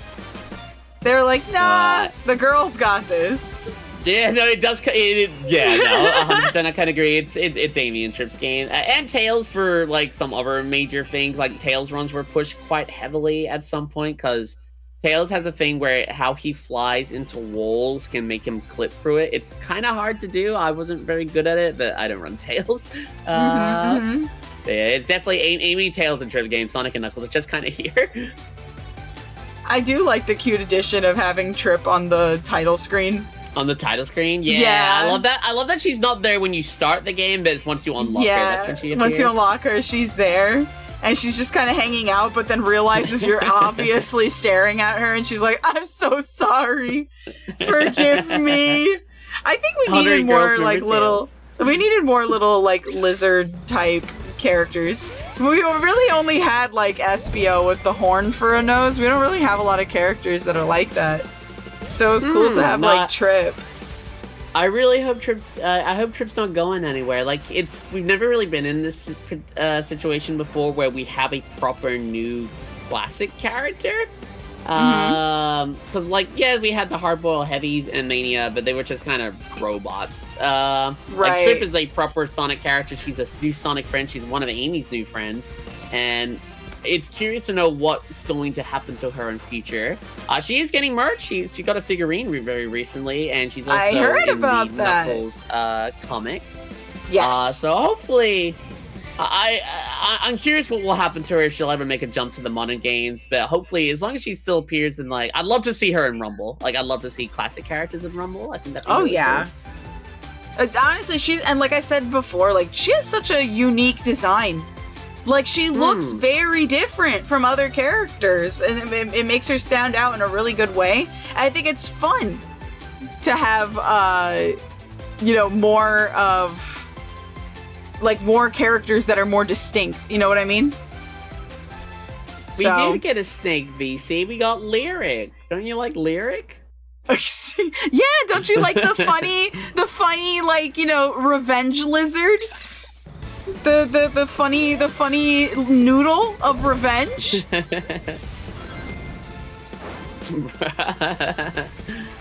Oh my god. Oh, Fish, thanks so much! VC. Fish, thanks so much for the raid. Appreciate it. Oh, man. So many Sonics. I'm just saying, we have, a lot of hedgehog characters, and we got cats, and we've got, some echidnas, and, there's I'm we don't have a dog. Honestly, yeah. Chip, because Chip is technically a chihuahua. Yeah, Chip's a chihuahua. A chihuahua imp. Eat chihuahua. I guess, no, that's true. We don't really have, a dog.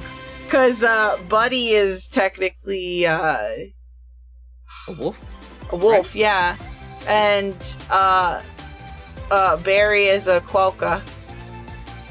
So, yeah, no, we really don't have, any dog-like characters, which is odd. You would assume we've got cats. You think they would be a dog, yeah. Well, I wonder if it's, weird to draw them, hard to draw them? No, we've seen background characters of dogs, right?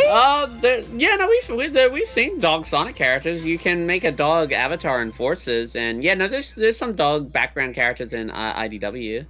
Was the conductor and the wife? Is the conductor a dog? I wasn't sure. I'm not sure what species the conductor is, actually. I don't know either, actually. How about a bunny that isn't harmless and left to the side most of the time? We don't have any harmless bunnies on the cast. You realize this, right? Cream in any game she's ever been put in is OP as hell. As soon as she flings her chow at you, there's no hope for you. Cream is the craziest. So species is old. Conductors of the old category. Okay, but that's the chow. I'm just telling you.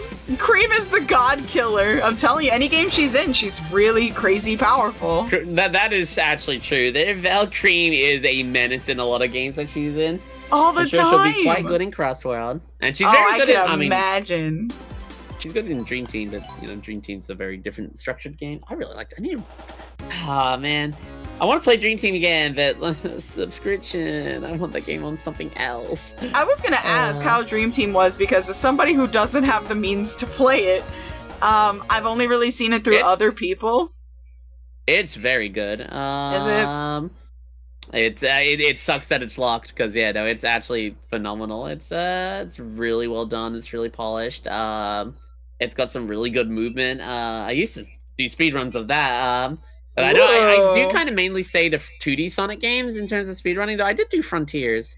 You were saying you were doing the extreme hard challenges for the Frontiers. Yeah. Yeah, that was fun. The conductor is a dog. Saint Bernard. Okay. Well, and his wife is a dog Akita. Nice, okay. But they were only a murder of Sonic the Hedgehog. The conductor's wife actually, the conductor is in Sonic Blitz, and the conductor's wife has showed up again in IDW. I did see that, and I thought that was so sweet. But everybody loved her when she showed up, even though she only showed up for that last panel. Everybody was like, why wasn't she in more of this? And I'm like, I know what you are. I know what you are. Yeah. Their daughter as well. They do. That's cute. A Saint Bernard Akita mix. That's adorable, actually. That's a fluffy dog right there. I would expect a Pomeranian character to like suddenly show up, or like a Shiba, or I'm trying to think of like what's like the brand type dog characters you usually see. Like definitely like a Shiba, a Pomeranian, or probably like a German Shepherd, a Labrador, yeah, or a Doodle. Doodle could work, or a Pitty. See a pit bull, husky, yeah, husky for sure, because they're pretty.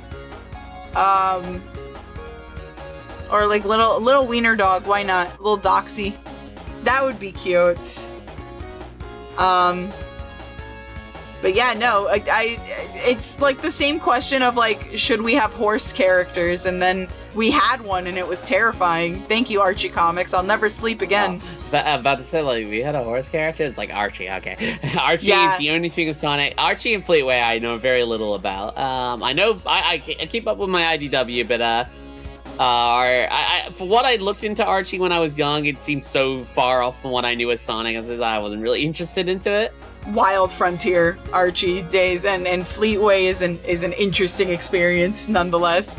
Amy's characterization in Fleetway is very interesting. It's very different.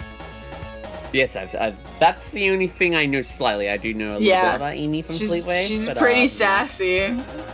My dog would do no such thing. I'm just saying, a Corgi could also work too. I could see a Corgi or a Yorkshire Terrier being like friends with Cream. I just feel like the dog character would probably be like a Cream bestie. Or an Amy friend. Somehow. Like a golden retriever named Goldie or something. I don't know. But yeah. Freaking fantastic run, Callie. Thank you. Once again, thank you for showing me Skybox. It was awesome. I really love Skybox. There were levels. I saw floor every once in a while when you decided to land. So and not use bullet. And not use bullet. Sonic Skybox is fucked up. I saw Sonic Wall, Sonic Skybox, and Sonic Floor every so often. But mostly Sonic Bullet, which is terrifying. Sonic Skybox Simulator, imagine. Sonic Cloud Simulator. That's the new phone app that's gonna come out. TSR is Sonic Skybox? You're not wrong. I played TSR recently, and it is just as broken as it has ever been, really. That's Simo Digital for you. That's why I'm so glad they have nothing to do with Crossworlds. Now we have the Initial D team, don't we, on Crossworlds, right? Yeah, and Sonic Team. Yes. Super excited for that, honestly. Oh my god, we have to play Crossworlds when it comes out. Oh hell, I will be pushing myself probably an unhealthy amount. I want to be known. I want to be known as a threat.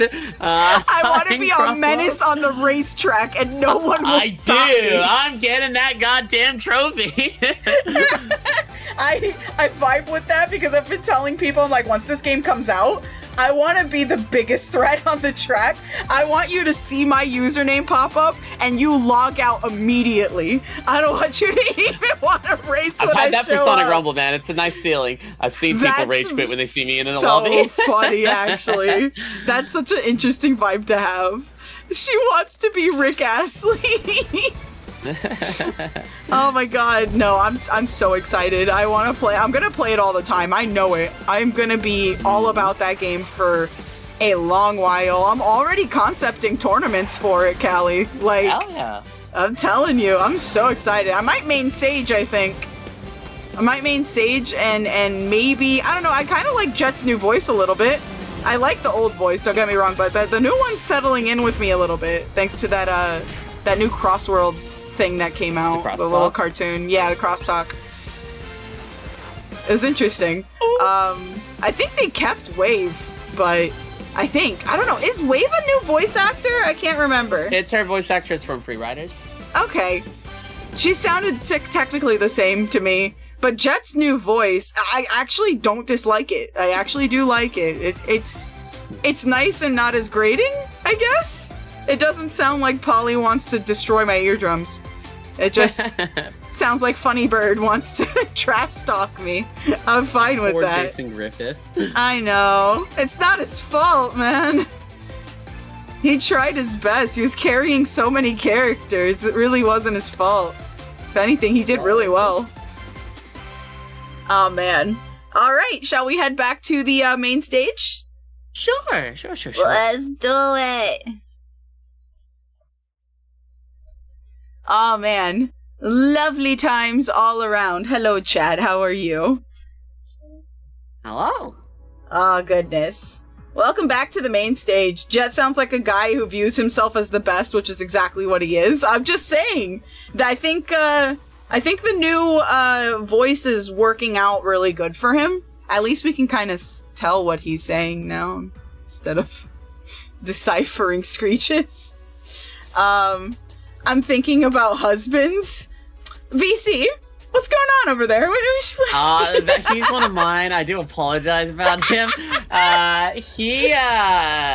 This man is very proud of his husbandos and will happily tell you about them. I've just accepted him for who he is, and I'm proud of him.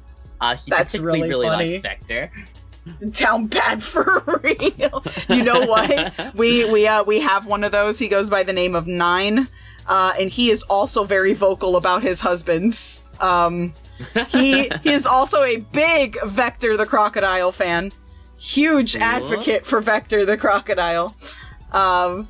It's super funny, honestly. Glitch, how do you feel about Tails' personal rogues gallery? The Witch Carters, for example. The fact that he's got his own rogues gallery is, well, for one, why? I understand Tails is, like, formidable, but I don't know if anybody sees him as, like, the biggest threat in the world. Except maybe Eggman. And that's in terms of intellect. I don't know if Tails would be the fastest thing, though. I think, even in Riders, like, his stats are not bad or anything, but if you combine him with something super good that, like, dude stopped a nuke. I mean, he did, if you manage to get him there. Listen, I play Sonic Adventure Chaos mod. I never make it. Oh, dang it, Breakthrough. Breakthrough status got summoned. Cool beans! Thanks!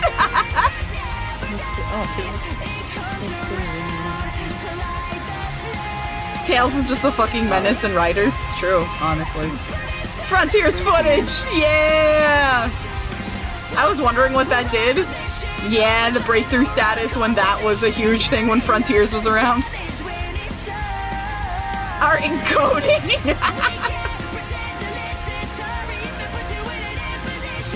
It's struggling, chat. You gotta understand this was made, like, when Frontiers came out. It's been a little while.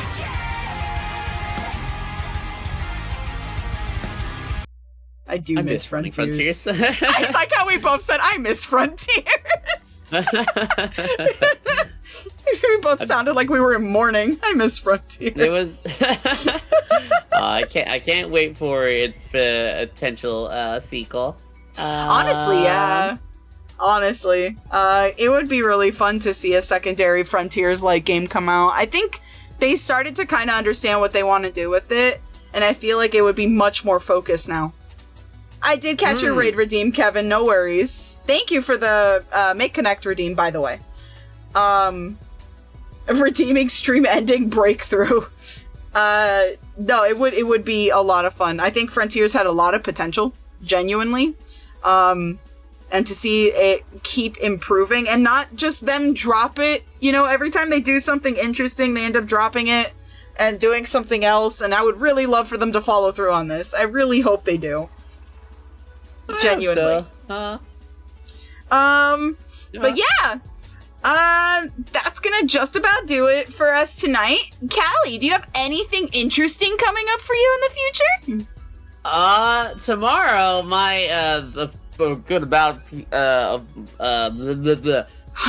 Tomorrow, we are beginning our, hopefully something that we can do once every 3 months, but we're beginning our massive archipelago, with a bunch of friendos. I think we have over 20 people signed up for it. So it's going to be It's going to be something. I'm so ready to get Burger King inside Station Square again and be locked inside the train station. What? Wait, you gotta explain what this is. You just lobbed information at me. Do you not know what? Do you know what an archipelago is? Okay.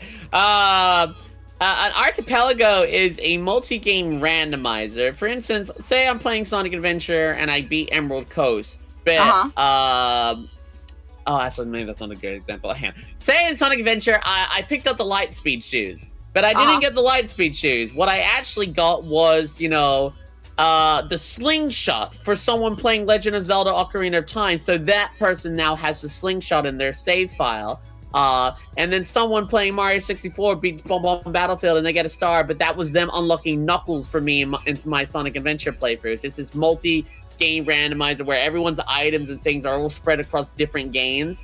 And we're going to be starting that off tomorrow. It's going to be a very big event for us.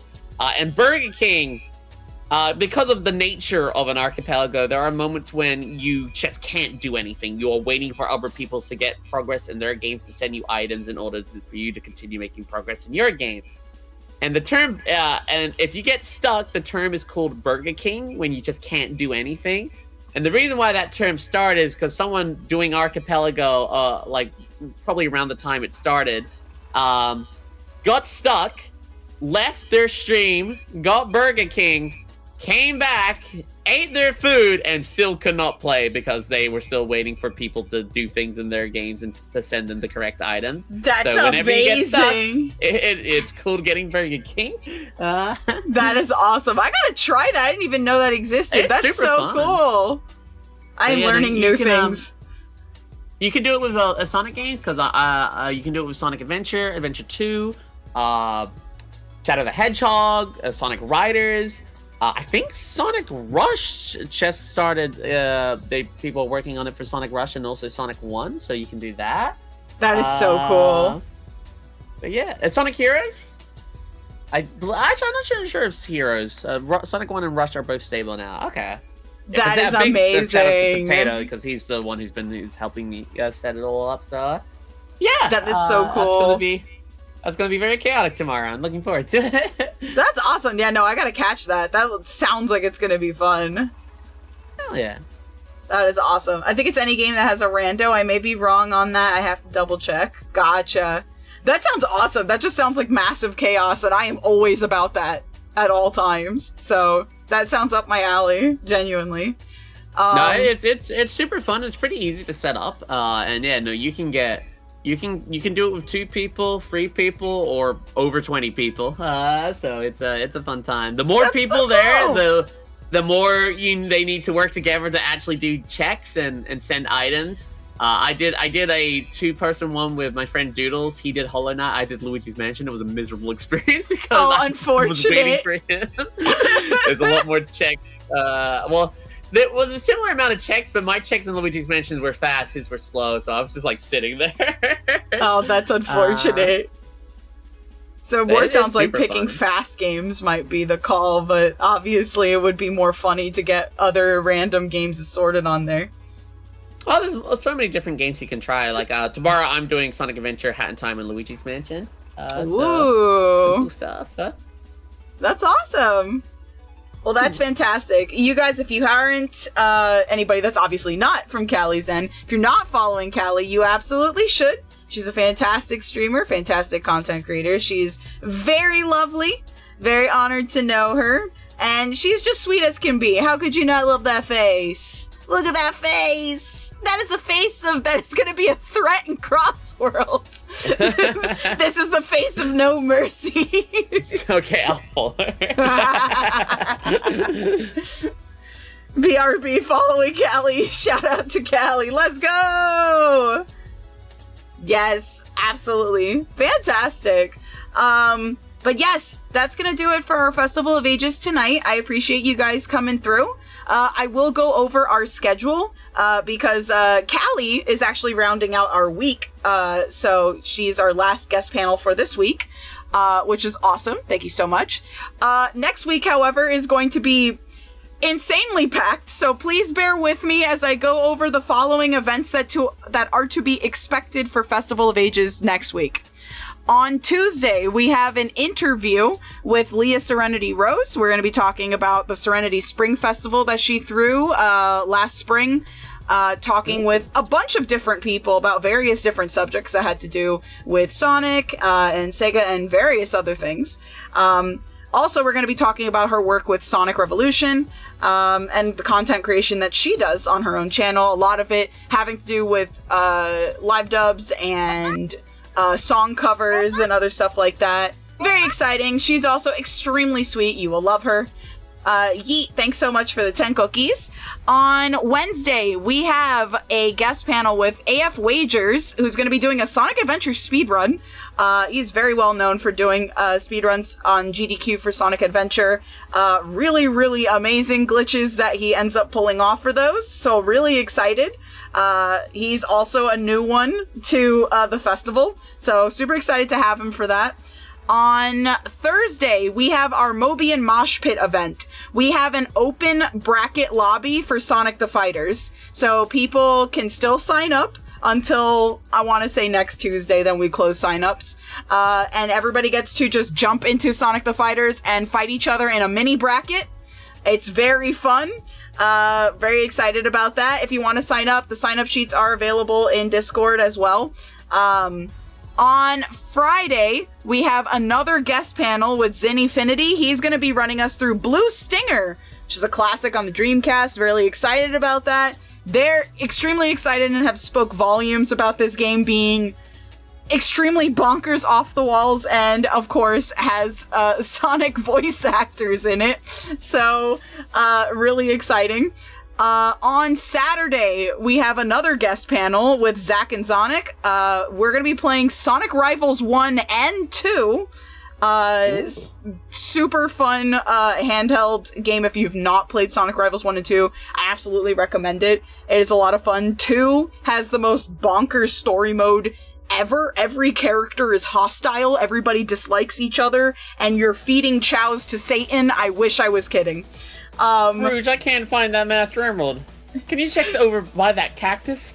Can you just look over there? Can you over by that cactus? I don't know why that's a line. Why no, that's just who wrote it's so weird. It's so weird.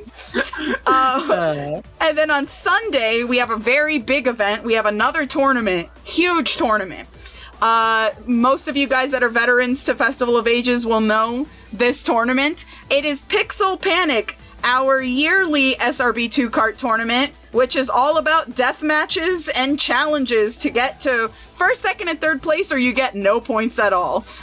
This time around, it's elimination base. It's Chaos Countdown this year, which means that not only are you fighting the clock, you're also fighting everybody else that's trying to kill you just so you don't get to first place. It's a lot of fun. We have about 10 to 15 challenges this year. It is going to be a blast. Signups are also still live for that and will be closing on Wednesday. Super excited. We already almost have a full lobby for that too as well. So that's going to be next week. The only day I am not streaming next week is Monday. So I decided to take this weekend off. Please have mercy on my soul. The next week after that is also busy. I am one person. Let me sleep, chat.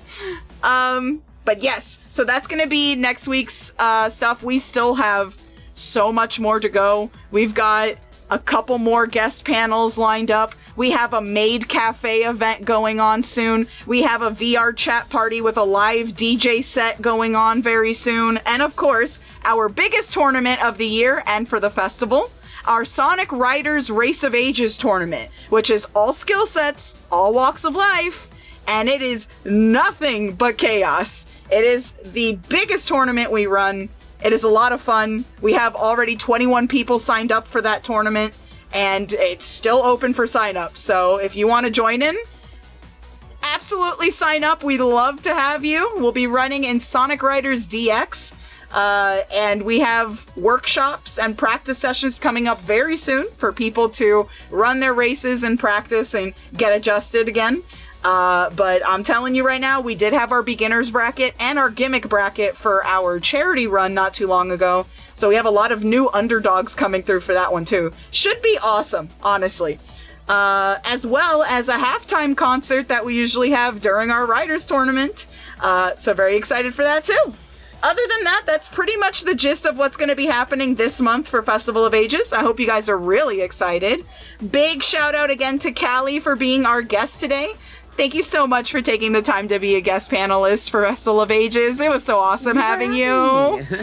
Absolutely. But yeah, let's see. So, the Connect Redeem was for... Oh, I gotcha. Give me 1 second. Oh, and thanks to you guys, we are almost hitting 3K. You guys are amazing. I appreciate y'all. Did not expect to almost hit this milestone during the festival. You guys are amazing for the support. Let's go ahead and we are going to be rating in here. I spelled that wrong. I'm illiterate. Oh no. There we go. All right, perfect beans. All right, you guys are awesome. Thanks so much for not only coming out to support the festival, but also for supporting Callie. She is amazing. Keep supporting her. She deserves all of the love and support. She works very, very hard. I will see you guys very soon. Like I said, next week's going to be very packed. Also, if you do want to support the festival, we actually do have merch that we sell for FOA. All of the designs are done in-house. Hold on. Yeah. There we go. We have a lot of interesting designs on that one. Like I said, all designed in-house by my lovely manager and bestie, Dant, who works really hard on a lot of the assets that you see during this festival. We have lots of shirts. We have Puyo Puyo stickers. We have a lot of crossover merch in there. Take a look. Like I said, every little bit supports us and keeps the festival running since we obviously don't sell tickets. But yeah, see you guys later. Have a good night. See ya! Thank you guys so much. And remember to show something this much love thankfully takes ages. See you guys later. Bye. Bye. Don't make fun of me. I like that line. It's fun. I like it.